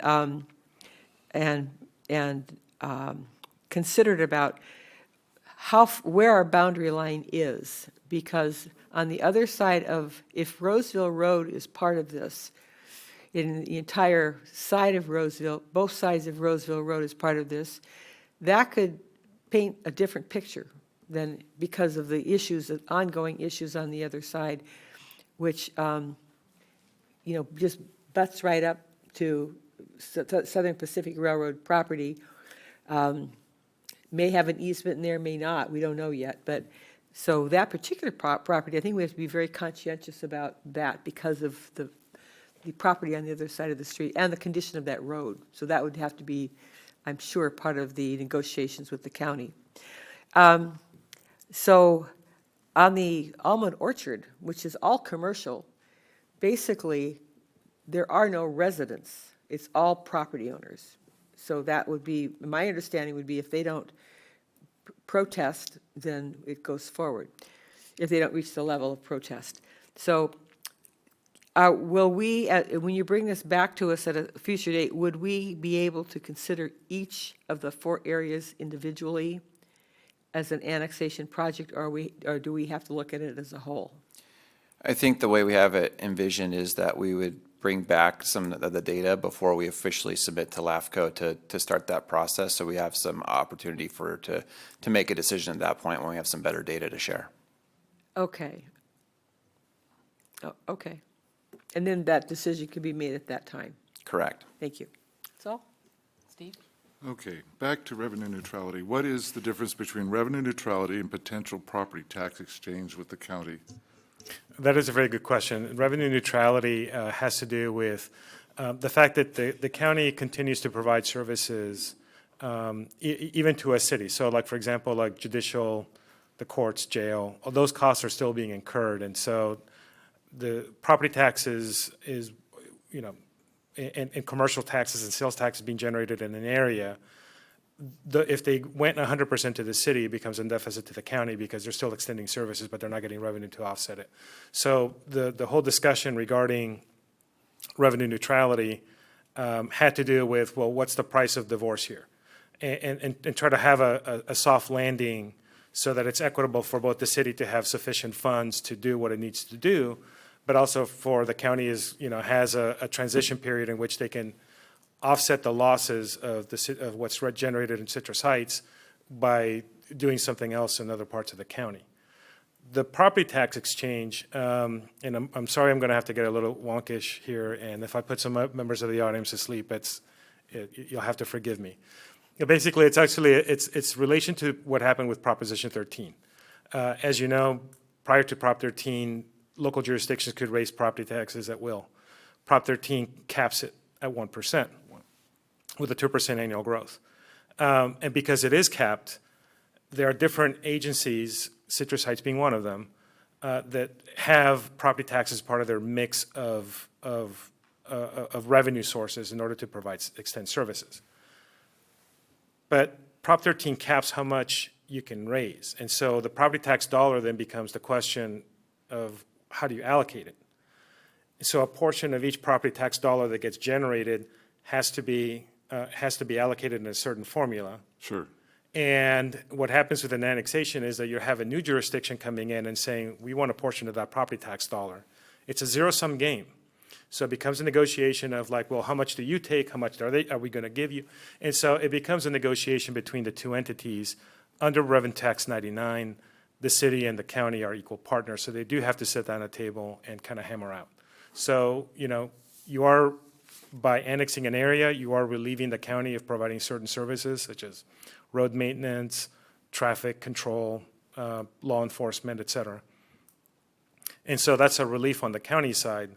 But at the same time, the city has to say, well, we need to get certain revenues to offset the cost of us extending services here. And so it becomes a negotiation. And that's the difference. Under a revenue neutrality, it's an agreement for a set amount of time that they're going to have certain payments, and once that's done, it's done. Property tax exchange is basically saying, how are we going to reformulate that property tax dollar, who gets what? Yeah, last time we discussed this years ago, county wanted in perpetuity all the property taxes, and that kind of killed the deal. Hopefully, the new county exec is a little more open-minded about this. But the other question I had, and can we go to slide 17, I think? Does that, let me get oriented here again. Oh, there's Coyle, and there's the hospital. Any chance of bringing the hospital into this fray?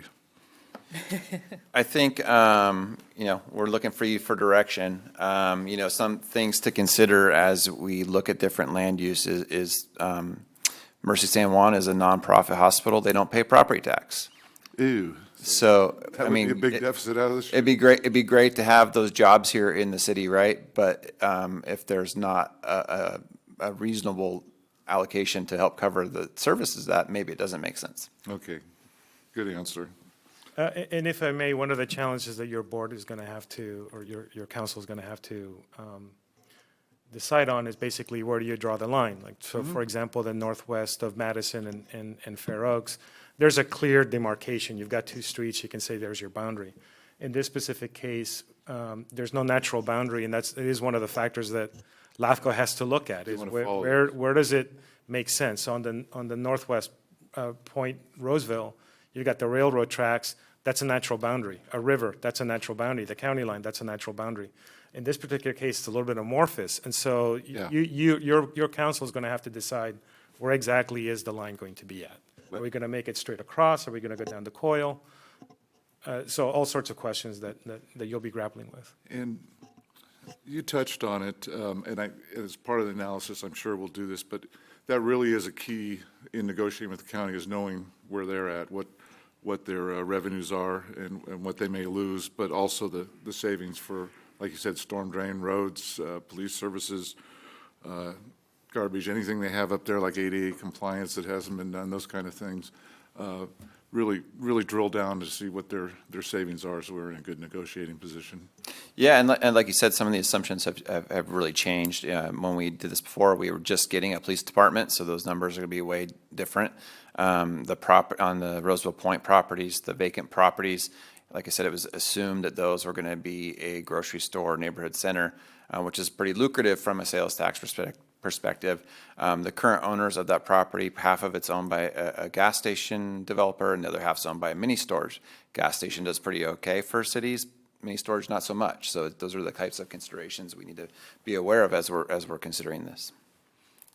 Brett? Thank you. Then Tim. Can you go back to slide number 9? So at that top left-hand corner, I see Roseville Point at the bottom, and then I see that red line going into the rail yard, right?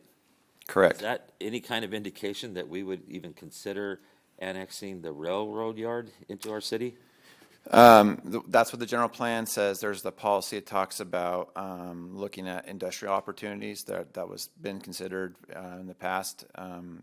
Obviously having the rail yards has its own set of challenges. But I think the thought process when this new general plan was put together and this map came together was there was no other industrial land in the city that may be opportunity. Right now, it's a lot of kind of junkyard or pick and pull type stuff, so that that comes up with its own set of trade-offs. Yeah, I don't think I would want to entertain that at all. I don't know how the other council members feel, but I think the role here for our city is to annex in Roseville Point, Roseville Road, all that area, and stop at the rail yard, not even think about bringing that into our city, and including the opposite side. Yeah, I should point out on this map, I failed to mention earlier, that outside the city at Fair Oaks and Greenback is included too. That wasn't specifically mentioned or studied previously. Just let you know that the general plan map does show that. That's been developed mostly now. Where the big X is the where it was former movie theater. So that's also one that has been discussed in the past. Vice Mayor? So can we go back to slide 17, please? So just to clarify, there is a creek bed that kind of becomes a little bit of a natural, kind of right behind Northbrook Way there. There is a creek bed that follows through that. That might be something we might consider as a sort of a natural boundary. Yeah, and I mean, I think we can take a look at it if this is the direction you want I us think to. what staff is looking for now, we've had a very robust discussion, but we need to start giving them a little bit of direction. Do we want with them to go down the path of the list that we saw plus the additional things we looked at back in 2006? Or do we want them to kind of do full stop here, we're done? So if I could get like just a couple of comments from you guys about which direction you'd like to go into. And if you do want to pursue certain ones that may not be as clear cut, like the Northwest Madison one, some direction for us to say, hey, look at the hospital, or don't look at the hospital, or, you know, try to get some more data there, that would be helpful to help us narrow it down if that's the way you wanted to go. So is there a consensus that we would like to move forward in exploring this? Absolutely. to see it happen. Yes. Yes, I'd like to see all of the areas considered. What about, Tim, all the areas, Brett, Steve? Yeah, absolutely. All the areas.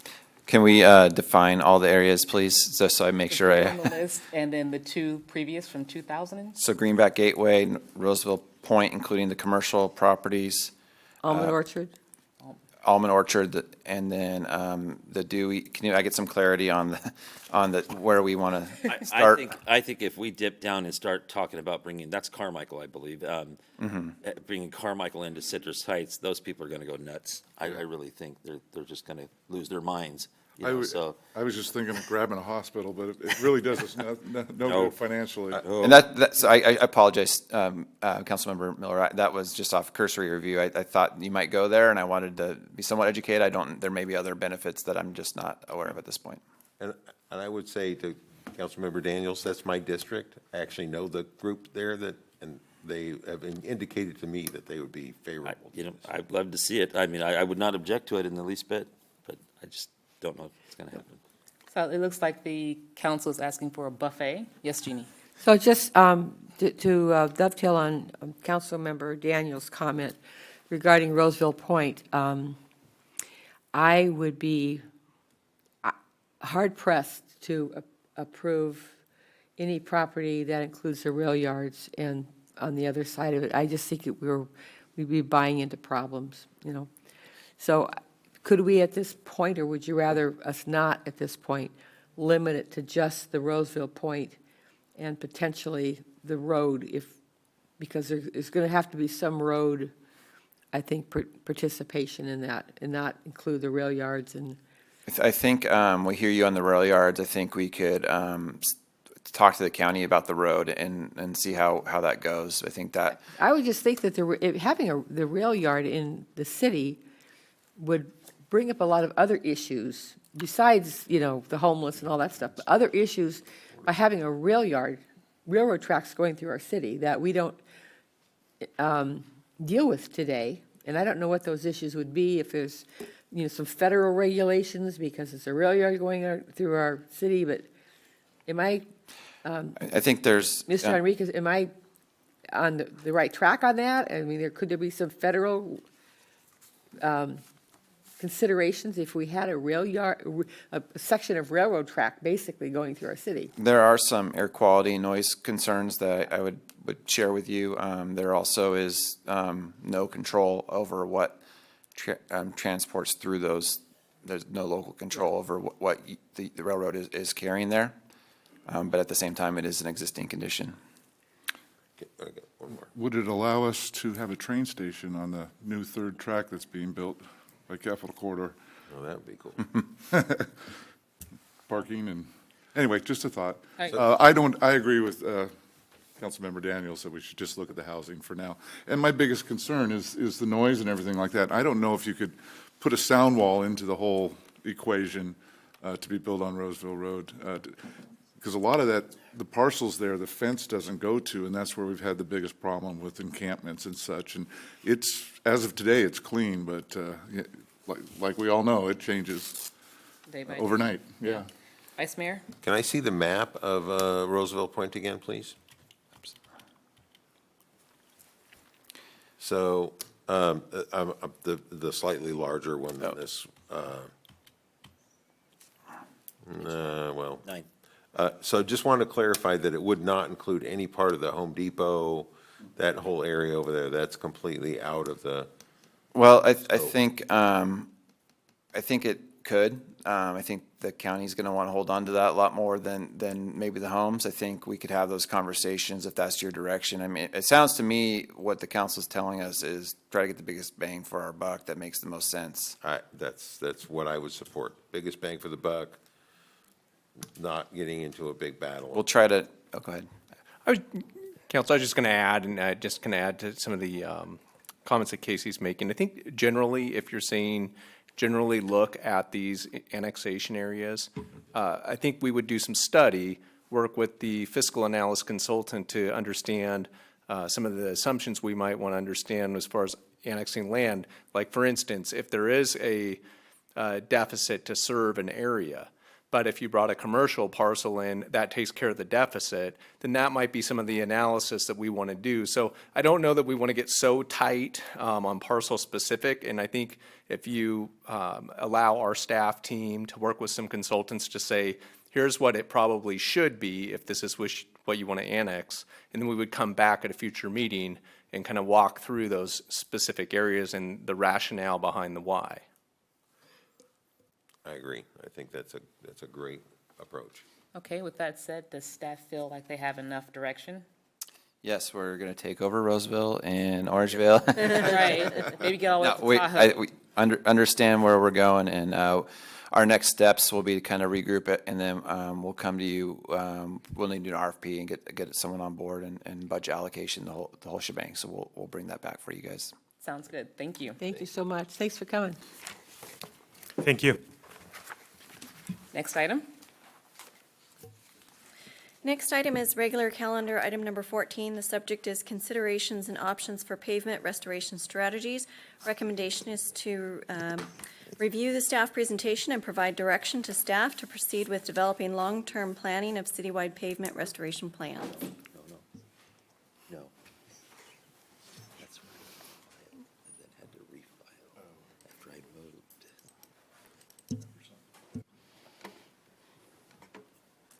You might have to help me from here.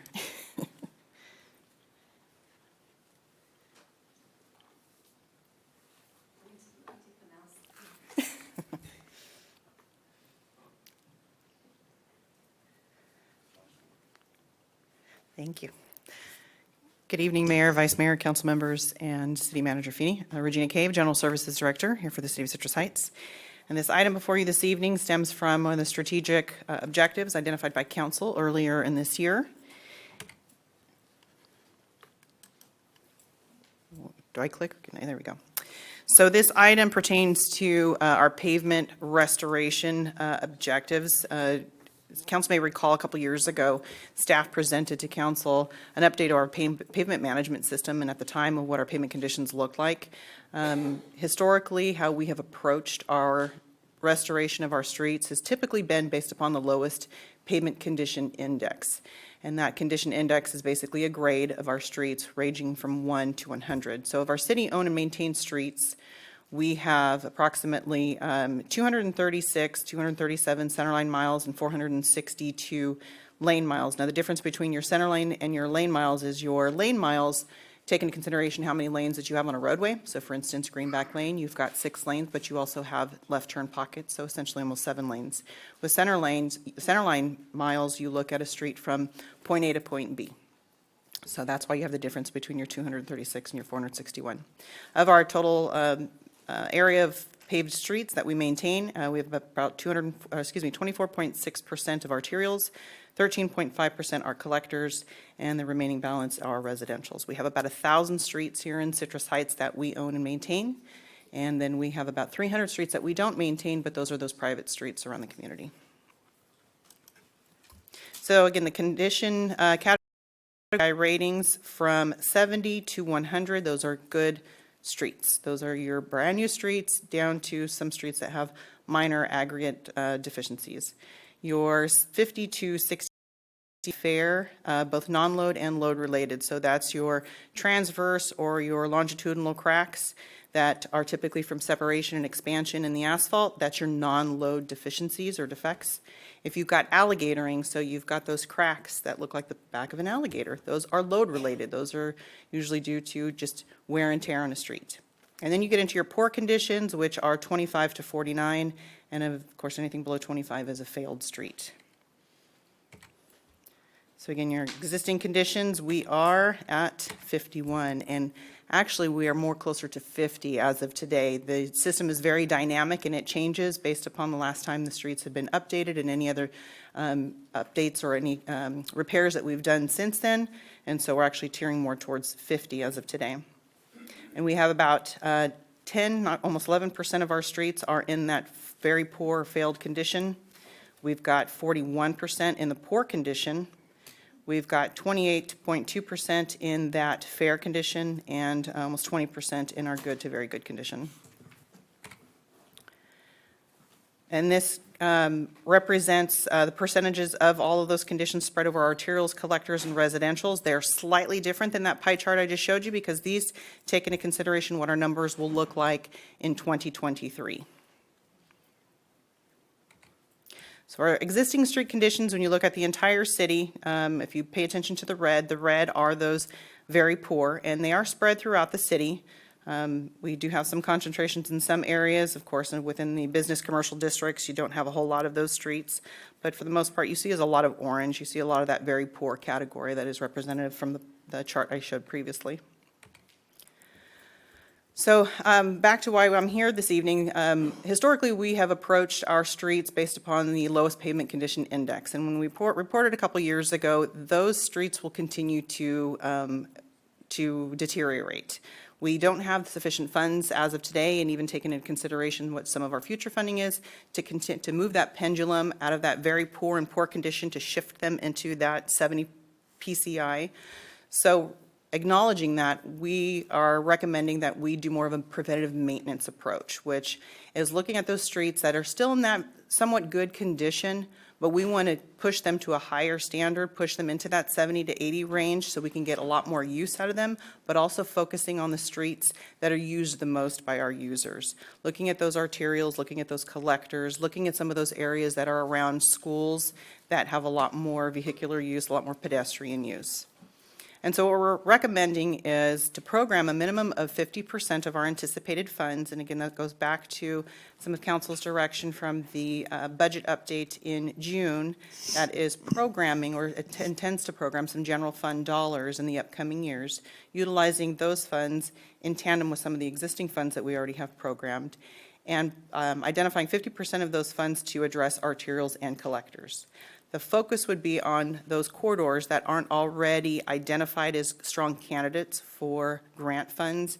As we've talked about in the past, a lot of the grant funding programs continue to move away from the pavement and more focused towards that alternative transportation. So the active transportation, your pedestrian, your separated bike lanes, your separated sidewalks, your transit, whereas a lot of our arterials and collectors, they already have a lot of those amenities, and they can serve our pedestrians, but we really need to focus on the pavement. And so looking at those arterials that don't necessarily qualify for those SACOG type of grant funding programs. And we would prioritize our locations that don't require extensive design or right-of-way acquisition, so arterials that we already have sufficient roadway.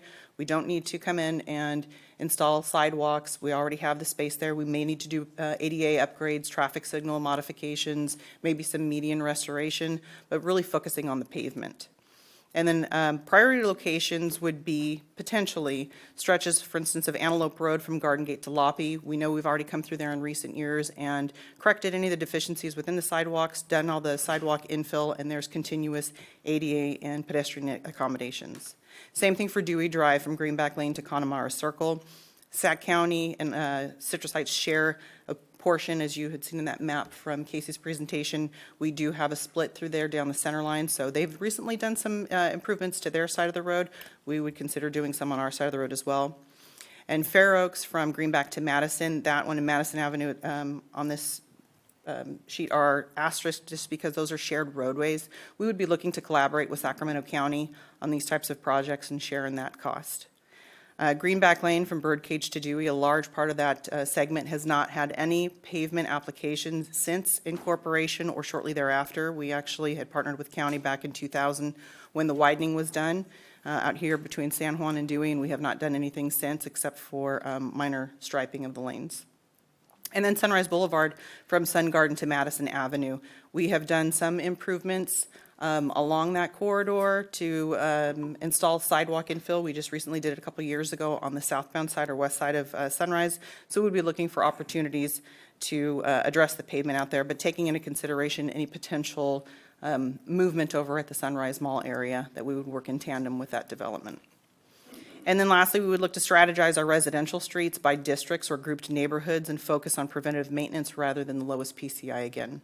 Currently, under the existing scenarios, because we focus just on the lowest PCI, those streets are all over the community, and in doing so, it takes a lot more strategizing, a lot more coordination with utilities, your increased cost for mobilization and traffic control from the contractors. So by strategizing within the districts, we can coordinate better with the utility companies, ensuring that we're delivering a better product to our community, trying to avoid any conflicts later on. A lot of times what we're finding is when we send out our utility letters to the utility companies advising we're going to do work, they'll let us know if they have anything immediately, but they might have something 3 or 4 years out, and then they come and they tell us, hey, we have to cut your new pavement. So the whole goal is to try to avoid a lot of those different scenarios. So from that strategized approach, we would be looking at, again, 50% on arterials, and we would like for that to include collectors, and the other 50% residential, but as preventative maintenance within those residential. So looking at those streets that are 50 PCI or greater, so they're in that fair, not hitting that poor condition yet, and keeping them in that that fair to good to very good category. The reason is once you hit that 50 or lower, your replacement and repair costs are a lot more than if you just do the preventative maintenance, doing some of those base repairs and doing what we call a micro seal or a slurry versus a 2 or a 3-inch overlay. So under the current network PCI, again, at that top right pie, that shows you what the existing is. The caveat to this is the PCI will still continue to degrade because, as we've talked about before, we have an extraordinary backlog of unpaved or unmaintained roadways.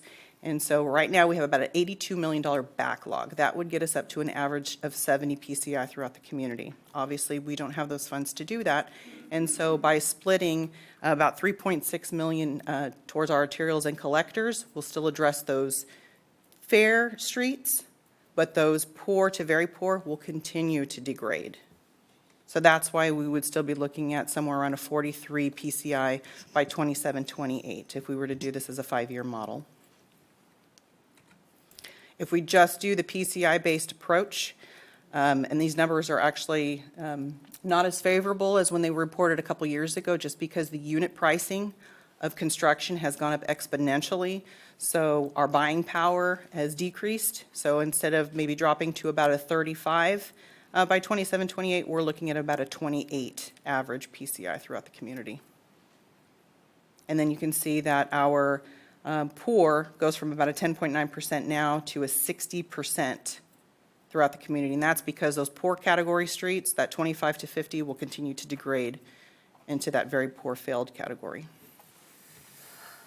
So again, the recap of the recommendations is to kind of shift what we've been doing this whole time that hasn't really been working favorably for us, try to address a lot of these arterials. And I know in the past we've said, well, we would like to reserve our funds and just focus on the residentials, and then we can go and leverage money or some of our local money for grants. But the problem with that is it's taking us a lot longer because grants are only coming so frequent, about every couple of years, and those pots that are available, we're already prioritizing those on some other local, some other arterials such as Auburn Boulevard. We've got funding for San Juan.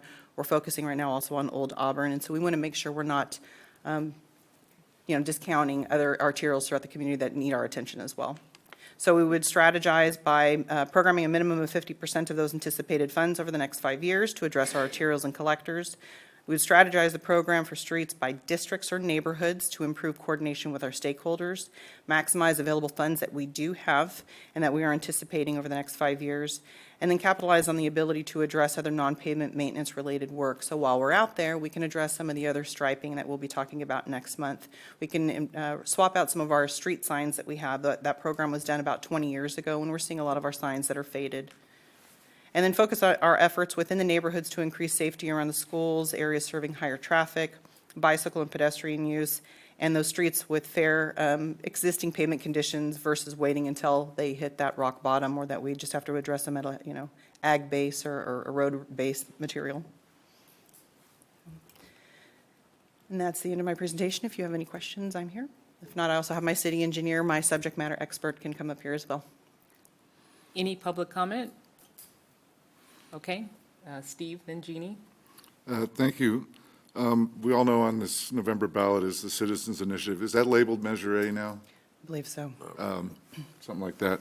I know if it passes, and that's a big if, it would be a half-cent sales tax increase.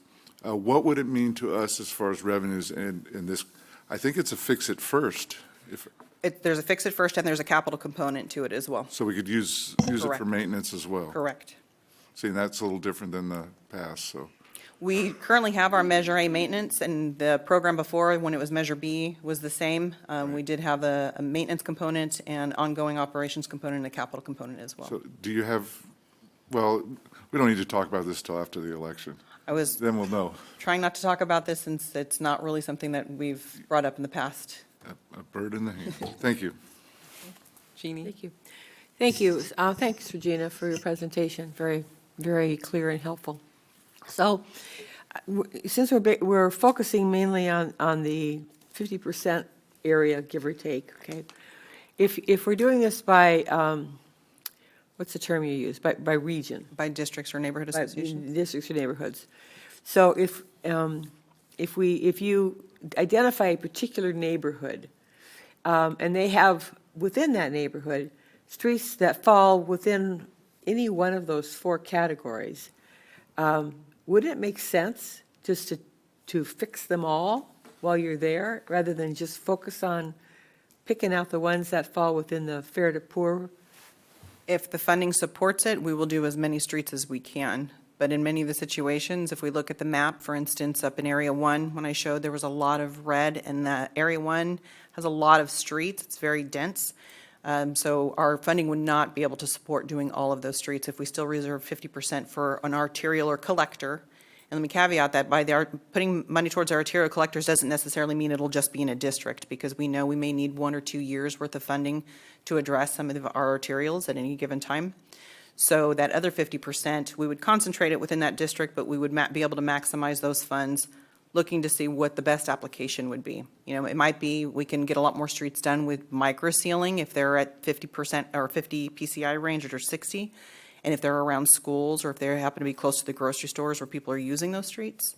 I just guess I don't want to envision seeing patchwork done within within a district or within a neighborhood where one street is fixed and the next one's not, and then another one, then the next one's not. I just would envision that if you're going to tackle it from a neighborhood position, that you'd fix that neighborhood.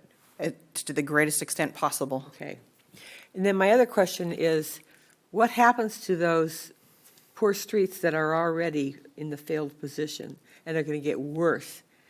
You know, at some point, we're going to have to address that and maybe move away from this strategy, or we're going to have, potential very dangerous streets for people to drive on or bicycle on or whatever.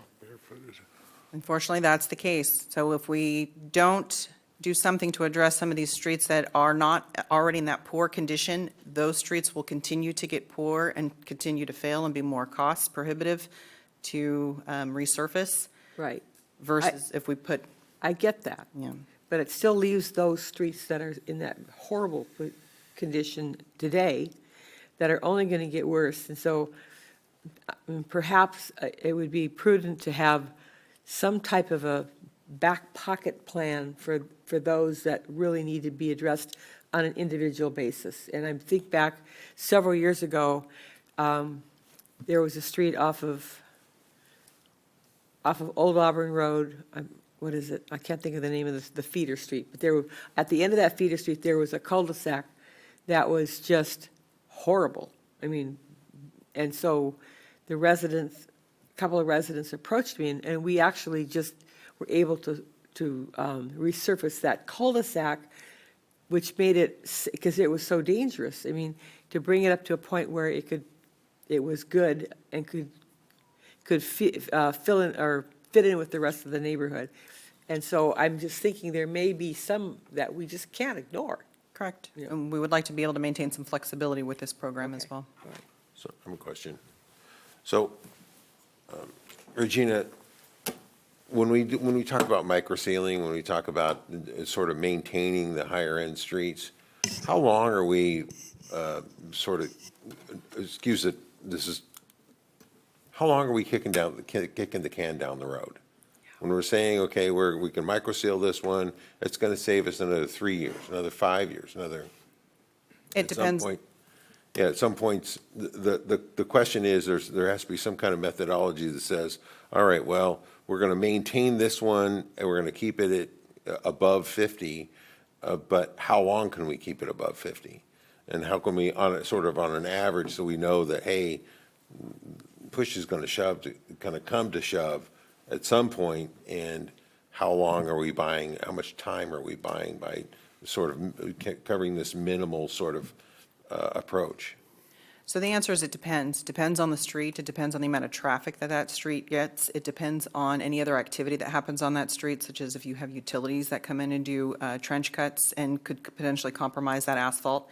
Depends on if the street already has drainage, proper drainage, to address the water that flows.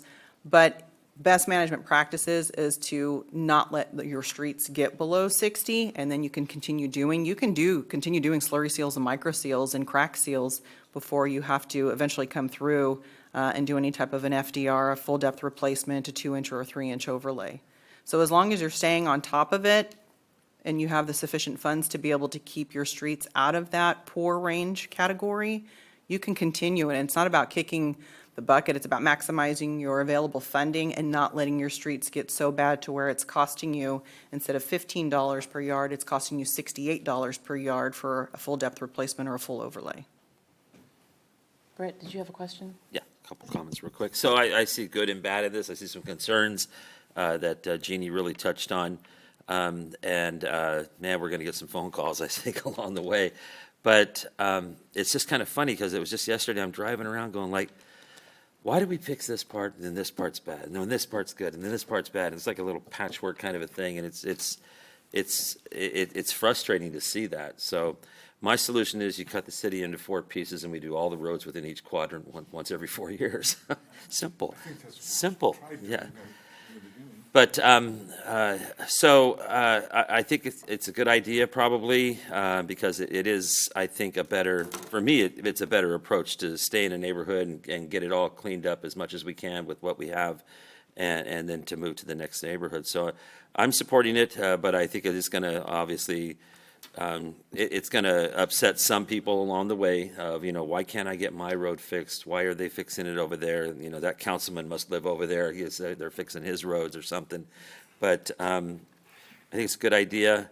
I don't know if there's ever any discussion about, I don't understand paving roads and cost and stuff, but I just would love to see this kind of operation in-house instead of contracted out to see if we could somehow contain costs, but I know these machines are just crazy expensive too. But we're at the whim of the market as we continue to have to contract out our needs, our street needs and stuff like that. And so I don't know if that ever comes into the conversation, but and again, I certainly have no way of understanding that, and you're over there laughing at me. You're trying hard not to, I can tell. So I would just love to see this in-house so that we could somehow have some better control of it, even if we coordinated that with other jurisdictions like Folsom or whatever. But I think we're on the right path here. We're just going to take some heat for it, and we've got to look at, I think, the bigger picture, and I think this does a good thing towards that.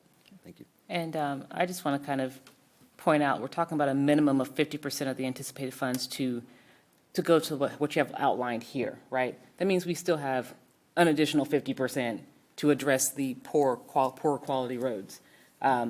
I do think that's probably our best option here is to kind of, like you said, keep our good roads as good as possible and take the rest of that funding and really pound into those really poor roads.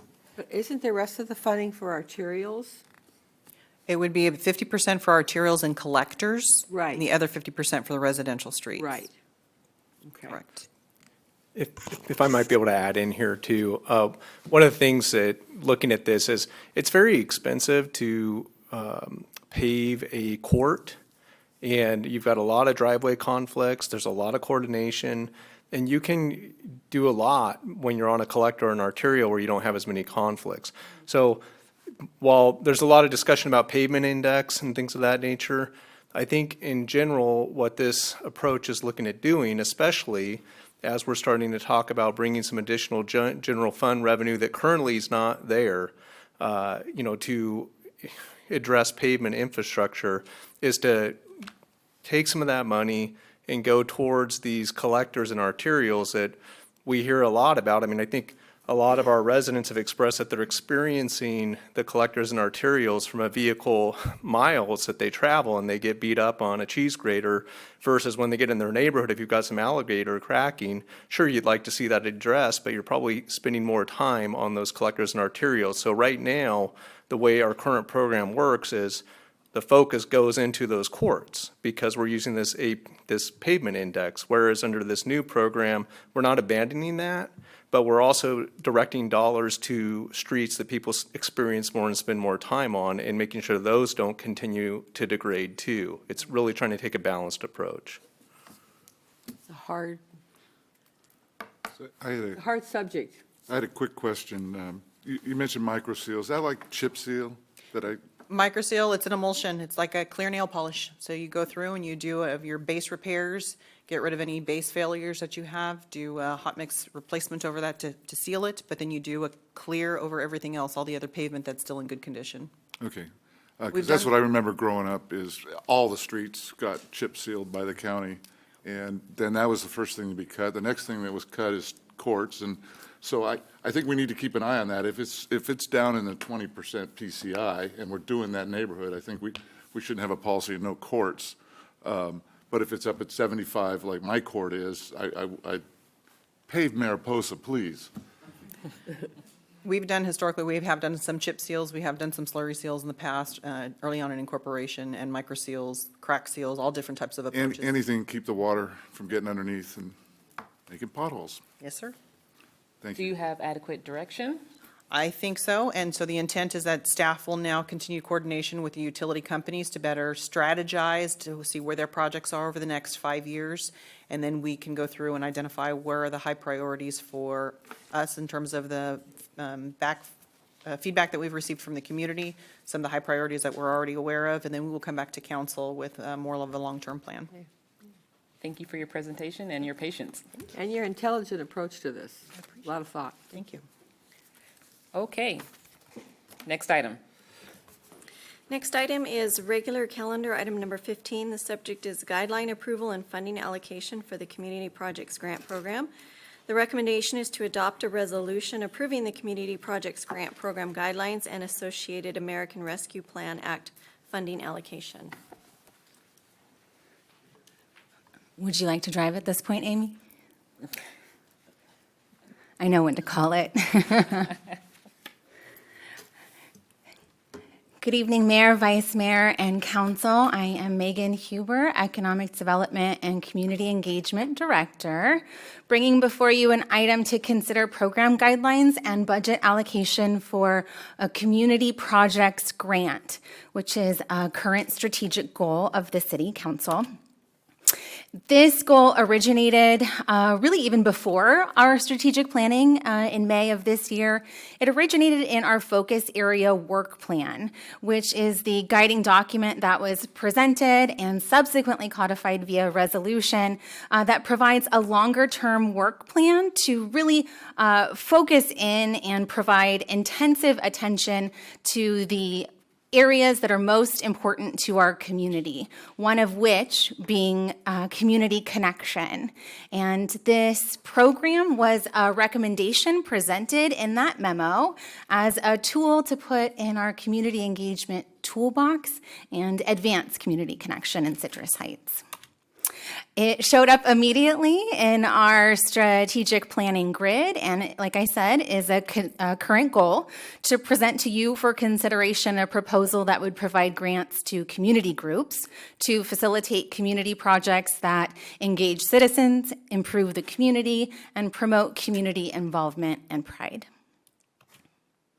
So this evening, we will review the program goal and scope, as well as proposed eligibility, what the application process would look like, as well as the review and award process, and finally, the program term and recommended funding. So the program goal for our community projects grant is fourfold. It's meant to increase community connection by first inspiring creative and innovative thinking, and I have some really great community data to share with you on that point.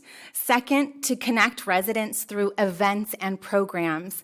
I think we all collectively agree that one of the highest, the most frequent requests that we hear from community are chances to connect via events. Third, we would use this program to reach local grassroots groups looking to do something positive in their community, to build on our community engagement goals. And finally, fourth, to strengthen existing and create new partnerships to improve Citrus Heights' quality of life. And really, that underscores that community engagement, it does not happen in a vacuum. It's not something a city organization can do by itself. It really takes connecting and weaving that community fabric with all of our community champions to make an effective program. So for this program, we intentionally designed guidelines to be as wide as possible so that we have a better understanding of needs out in the Citrus Heights community, how this program could potentially help, and really invite new folks to the table to engage with Citrus Heights. So this program would be open to any 501c3 community group or organization that's seeking funding to complete an activity or project that improves the quality of life and community connection in Citrus Heights. Now, while I did not say individuals are eligible, that is for prudent reasons. Because we're casting such a wide net for proposed projects and programs, we so easily get into territory of insurance requirements and permits and similar. So we'd like to start out by receiving applications from community groups. However, that does not mean our residents cannot or will not be involved. What we see is an opportunity to build a program that can be stewarded by our neighborhood association network and provide a new way for them to provide value to residents to engage. So we'll be heavily involving our neighborhood associations in the marketing and administration and finding new folks to participate in this community engagement programming. Can I ask you an initial question? Mm-hmm. So, we currently have a grant program for neighborhood associations to apply and receive funding for a project. We do. So with this is outside of that, I take it? Correct. So potentially or theoretically, a neighborhood association could apply for a neighborhood association grant, and they could apply for this? It's possible, as long as it's within the guidelines. Okay, thank you. So, as I mentioned, we worked to design these guidelines to cast as wide a net as possible, and found that some of the most effective programs don't define what's eligible because we can inadvertently box ourselves in. Some of the most effective programs set parameters around what's not eligible, which allows us to continue to imagine and ideate. So the program will not consider grant proposals for pretty, frankly, standard things like retroactive funding or salaries or replacement of funding for pre-existing programs. And the duration of the list is on the screen as well as included in the guidelines. And what we really hope to do with these wide open guidelines and casting as wide a net as possible is to create community engagement programming that leverages Citrus Heights' uniquely solid roots to create new growth that looks like exponentially more of this. So our hope is that we can effectively market this program and partner with community champions to create community fabric that it includes new community cleanups, music and concerts, maybe in the park, placemaking and public art opportunities, pop-up events, neighborhood block parties, and more. And we're excited to see what ideas other folks can bring to the table as we imagine together. I mentioned having really compelling community data, and this community data came from our recently executed flash vote that Vice Mayor Schaefer referenced earlier this evening. One of the goal of the flash vote overall was to do a check-in with our community that's currently signed up for a flash vote to measure how the city is doing on strategic planning execution, specifically around goals in community image and community connection. So the particular question that I'm presenting here asks, the City of Citrus Heights has a strategic goal to increase community connection and will be deploying a community block party trailer available for residents to rent, free to host community events. What other ideas do you have for little things, maybe $1,000 to $5,000, that the city could do to help increase community connection or improve community image? And this question had over 100 responses of the total of almost 400 people who responded. And you can see a great depth and breadth of ideas and, frankly, community needs and desires that they would like to see implemented. So this list could guide us when we work to implement marketing of showing community champions who would like to apply the types of programs and events that our community is interested in. You can see it ranges widely, everything from ice cream socials to neighborhood outreach programs, holiday decorations contests, a community caroling event. I had quite a few favorites that I found in this list myself. And I included 2 sentiments that were write-ins on this survey that I thought really spoke to the spirit of this program. One person said that the best way that we could increase community connection is to encourage citizens to get creative when it comes to identifying and addressing local issues. And another resident shared, the more we can involve the community, the better our city becomes. So this program is an opportunity to invite our residents to the table to create community together. So the proposed program launch, it'll involve a 45-day online application period. And that's a distinction from a standard first come, first serve grant program, in that we want to ensure that we're informing and fully saturating knowledge of this program for our residents and community organizations because it will be new. And we also want to ensure equity of access to the potential funds, as well as consider all potential options together. We commit to doing really big marketing. This is the second community engagement program in our community engagement initiative, and we want to make sure everyone knows about it. Marketing will happen well in advance of application launch and through the application period. And of course, we commit to direct outreach to every applicable community group. Our goal is to create inspirational marketing materials. We find oftentimes with these styles of programs, it's not that folks don't have a will, it's that we just don't have an idea yet. So our goal will be to create marketing that helps folks ideate and put a finger on what they desire to see in their community. And then we're committed to providing staff support to vet project ideas and to complete applications.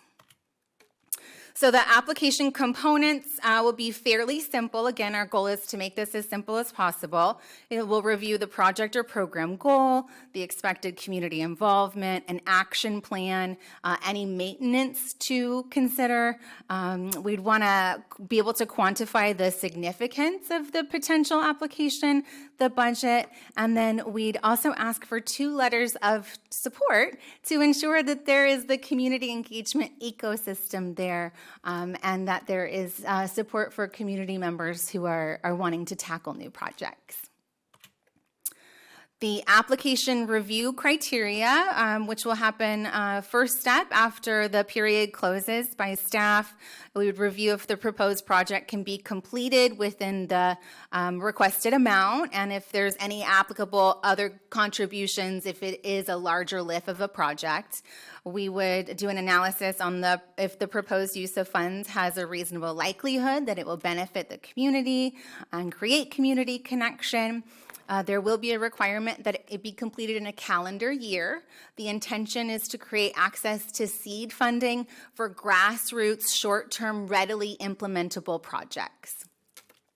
And of course, all projects must take place within the city of Citrus Heights, but we have to write it down for posterity. And we are prioritizing activities and projects that are free to participants and open to the public to ensure true community engagement. So a quick summary of the review and award process. Staff will review applications for completeness and eligibility, and that'll happen within 45 days of the application period closing. We'll vet those and then present to City Council Finance Committee for review and recommendation. This process mirrors what we currently do for our community support program. And then the Finance Committee recommendations will be presented to City Council for final approval.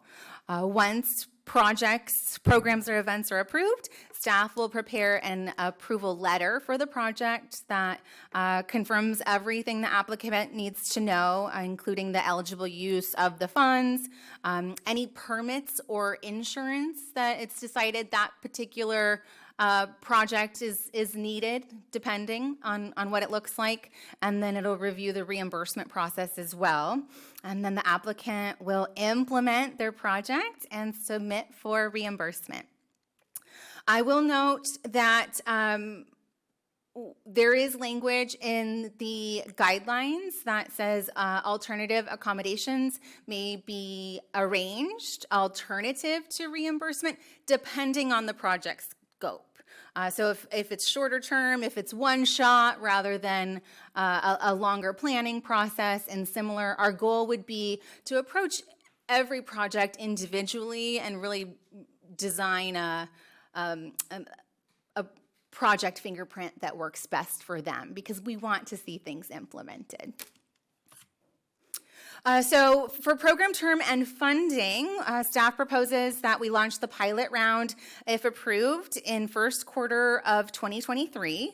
We recommend a $50,000 allocation of American Rescue Plan Act funding for the pilot round. And the word pilot is intentional. We're seeing this first round will serve as demand data, so we have a better understanding of market needs, the desires that are out there, and that can inform future rounds. We're also really interested in this pilot round because it will allow us to start building even stronger relationships with interested parties.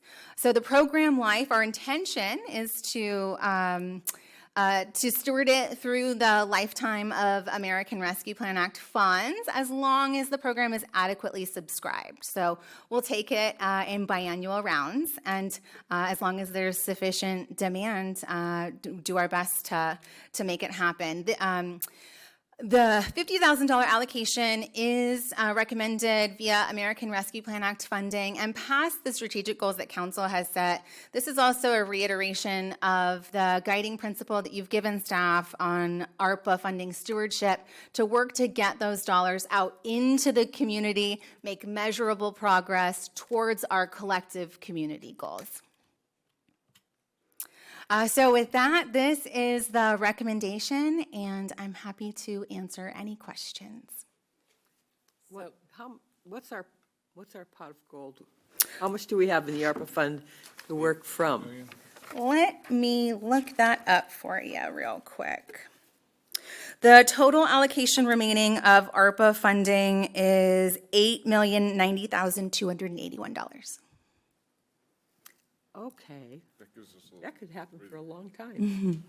And then as a reminder, the ARPA guidelines stipulate that funds must be allocated by December of 2024 and expended by December of 2026. So our goal would be to synchronize these rounds to make sure we're maximizing from a timing perspective. Right, so I can't imagine, given the parameters of $1 to $5,000 per project, that we would be able to do that for the whole 8 million. So I'm imagining, we're not anticipating, but we have other plans for that money as well. See, look, there are city managers enthusiastically nodding, you know. Yeah, thank you, Councilmember Bruins.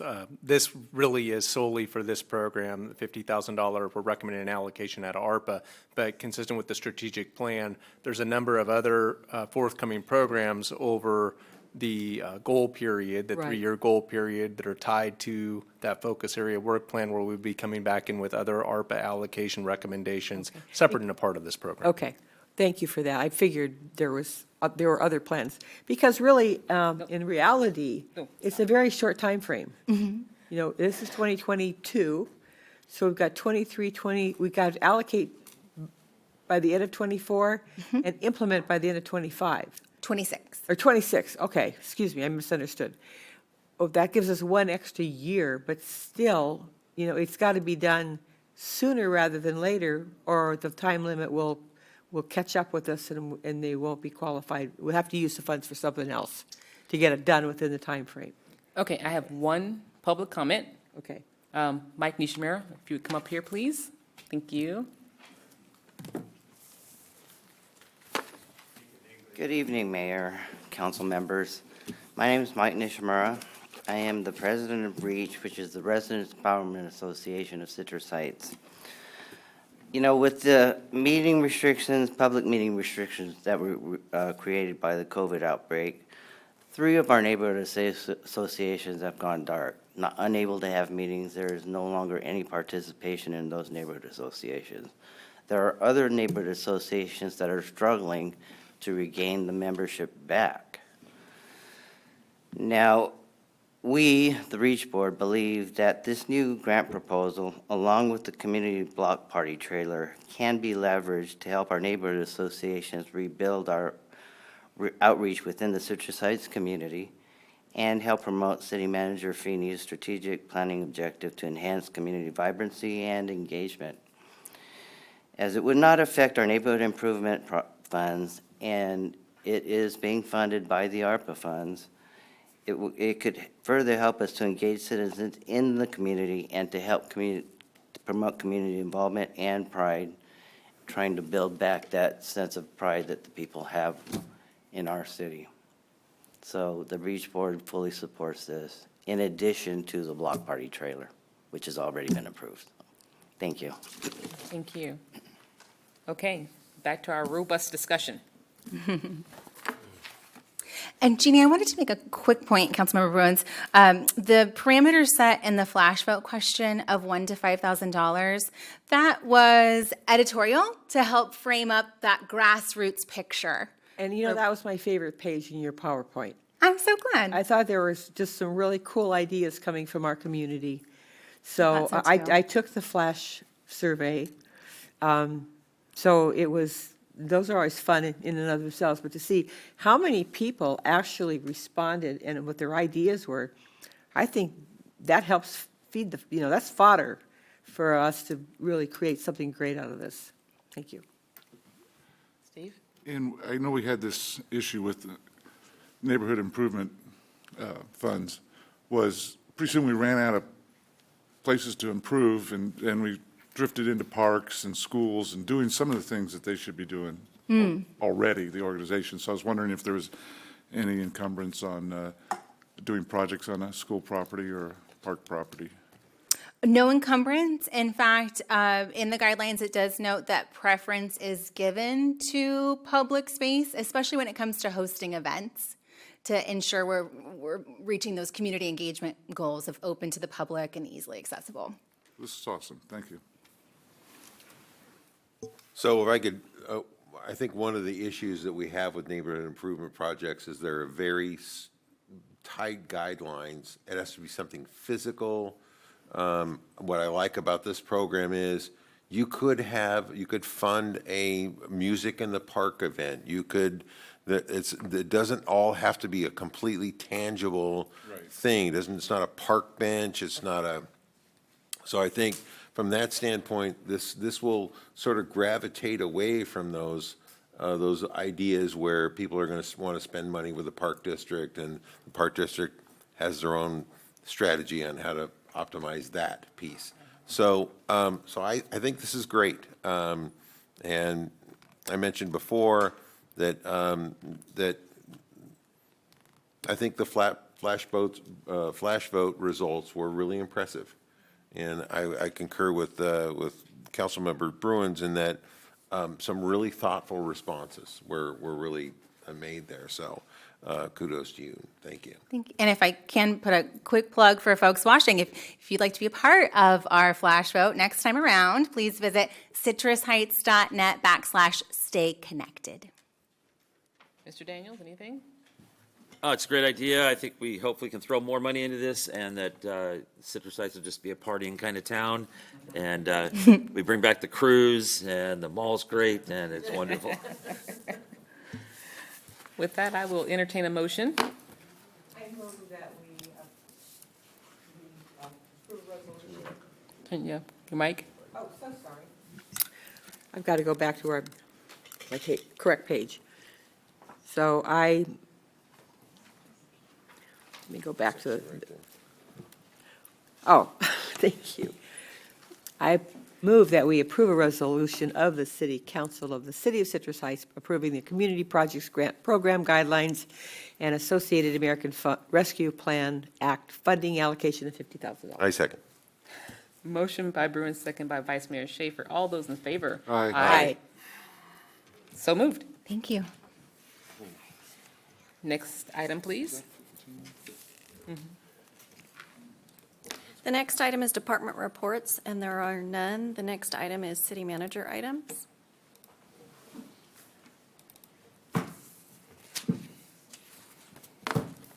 That's you. Yeah. Thank you. Good evening, Madam Mayor, members of the council, Ash Feeney, your city manager. Good evening, community. A few updates for you tonight. I do have some slides. One, before we go into the slides here, I want to just mention that I did meet this week with the new principal at San Juan High School, Mr. David Levis. Had a great meeting. Talked about some areas of opportunity where we could, kind of jointly serve our student population at San Juan. He had some great ideas, shared some ideas that we had. We had the San Juan basketball team in here. That was a great night with the packed house, and we honored their achievement with their great record last year. But there's a variety of ideas that came out of that meeting, so I just wanted to acknowledge that and let the council know about that and let the community. So looking forward to talking about some of those in greater depth with you. If we can go to the slides. Sunday Fun Day. We talked a lot about this earlier at the council comments, but I never hurts to get the word out again. 11 a.m., we're going to be having welcoming comments. We're going to have a ceremonial tree planting in honor of the 25-year anniversary. That'll be done with the city council. And then we're also going to be having, of course, our Citrus Heights marching band will be at the early part of the event. We are going to have canine demos from our police department at 12 and 1:15, as well as other police department activity. And then starting at 12:30, we'll have our opener, Austin Moe, who will have some great rock and blues. And then later on, we'll have our headliner, Keenan Smith, who is a country artist. And so I've got a little bit of a mix there for the community. And then, again, we've got the K9 demos on here, but they're only happening at 12 p.m. and 1:15. One thing to note, SAC RT is offering free rides to the event, and we are going to have a shuttle throughout the event that will run from City Hall, our campus here, back and forth to Rush Park. So there's going to be some parking available at the event, but you can make it nice and easy on yourself and come over here to our campus and park, and then have a shuttle back and forth. Go to the next slide, please. Still in celebration of the 25th anniversary, it was great hearing Bill and Melissa's or I'm sorry, Bill and Melinda's presentation, Miranda, excuse me, Bill and Miranda, his presentation earlier this evening, Bill Van Duker and Miranda Culp's presentation, so make sure you get that, on the incorporation book that's being released. And so in that same vein, celebrating the 25th anniversary of incorporation, we have a Capitol Pops concert that's going to be occurring here at the City Hall campus. That's on October 22nd from 2 to 4 p.m. They'll have a performance. It's also their 25th anniversary as well. So it's kind of a joint celebration, so something to look forward to, and that's a Saturday.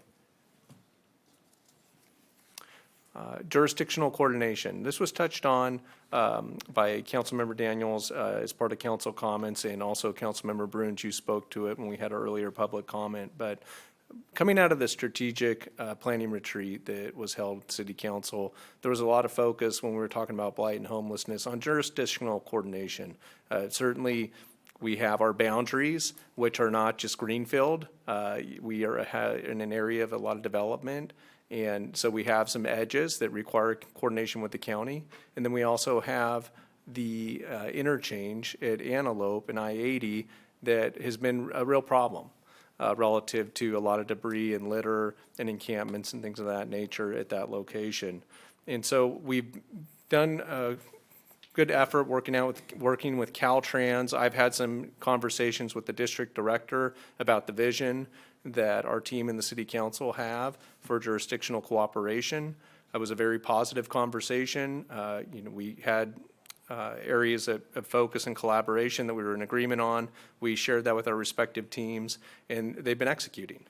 I want to really hand it to Regina Cave, our General Services Director, as well as our Police Chief, Alex Turcott, who took this and ran with it and have been working with the regional managers in the area to get some action out there and talk about a vision where we'd have more collaboration and coordination when we do cleanup efforts. And so that, that paid dividends this week. I've got a few pictures here, but the Caltrans crews addressed the interchange. They also addressed areas along the frontage behind the car wash behind Cal Burrito, so that whole area was cleaned up. And here's some pictures of our partners in action. So we had our own team meet out there, as well as several crews from Caltrans that came out, as well as CHP. You can see in the photos here, rain or shine, they were out there. We can go to the next slide. And you can kind of see some before and after photos here on the left. There was still quite a bit of debris down coming onto the on-ramp at Antelope going westbound. And you can kind of see that cleaned up in the other picture. And if we can go to the next slide.